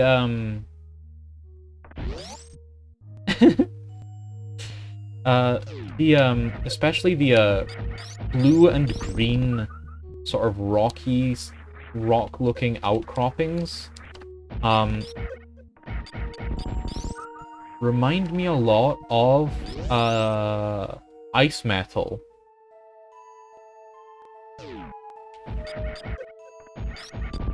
Like, this is a very like familiar color scheme, especially for a region that uses the Meridia music. The branches.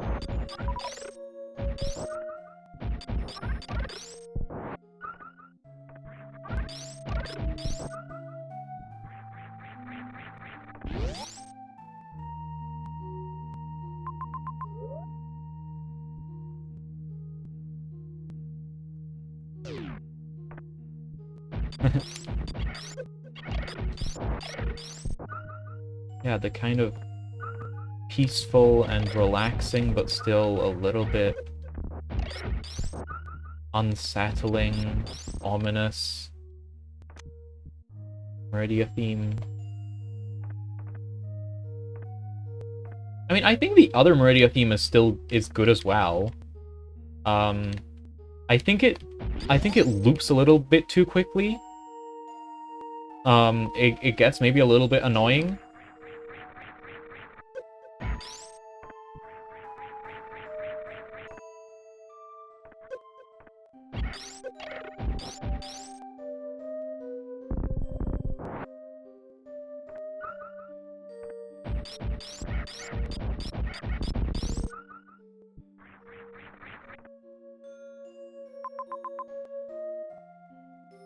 I don't know whether to like fully complete this area. I don't know whether to tackle the main boss of this area and then end the stream, or start the next stream with the main boss of this area with Specimen C. Oh, this door is locked.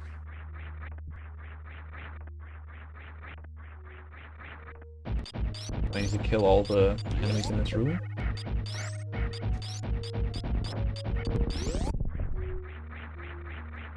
Nope. It's still locked.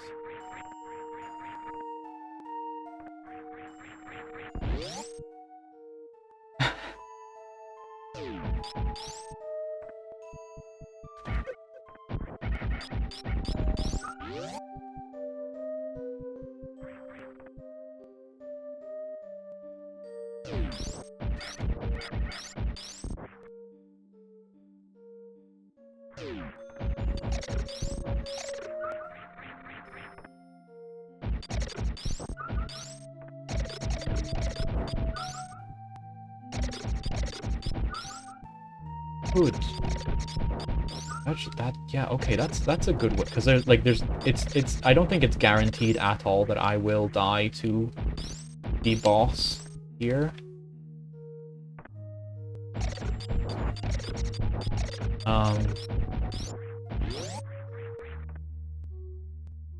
So let's go ahead and do that. Oh. This guy's wired in. This guy's logged the fuck on. He's got his fucking VR headset. Oh.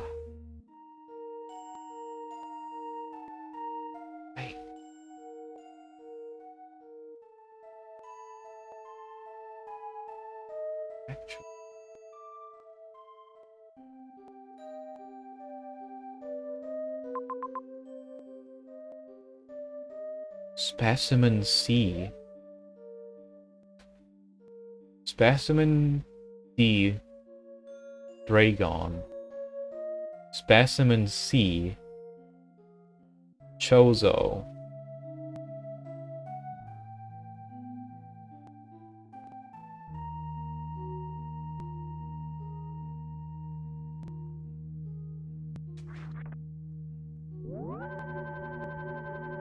Well, let's plug ourselves in and save.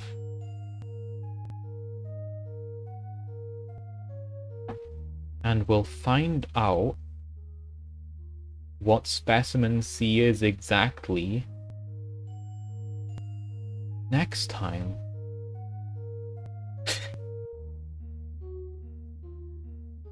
Ooh.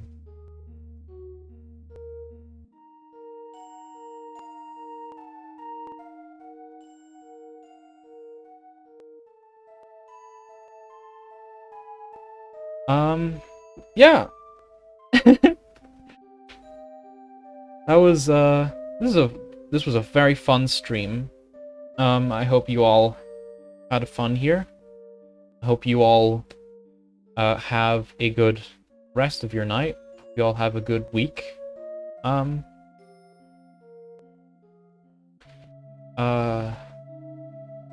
be continuing Vitality next Saturday.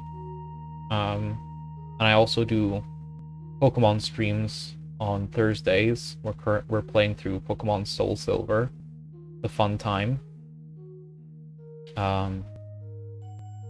You can follow me on Twitter at Amburion for info, stream schedule changes, or just updates and info. Or just like a bunch of Umbreon art that I retweet a lot. Yeah, that's about it. Thank you all for coming along. Take care, stay safe. Good night.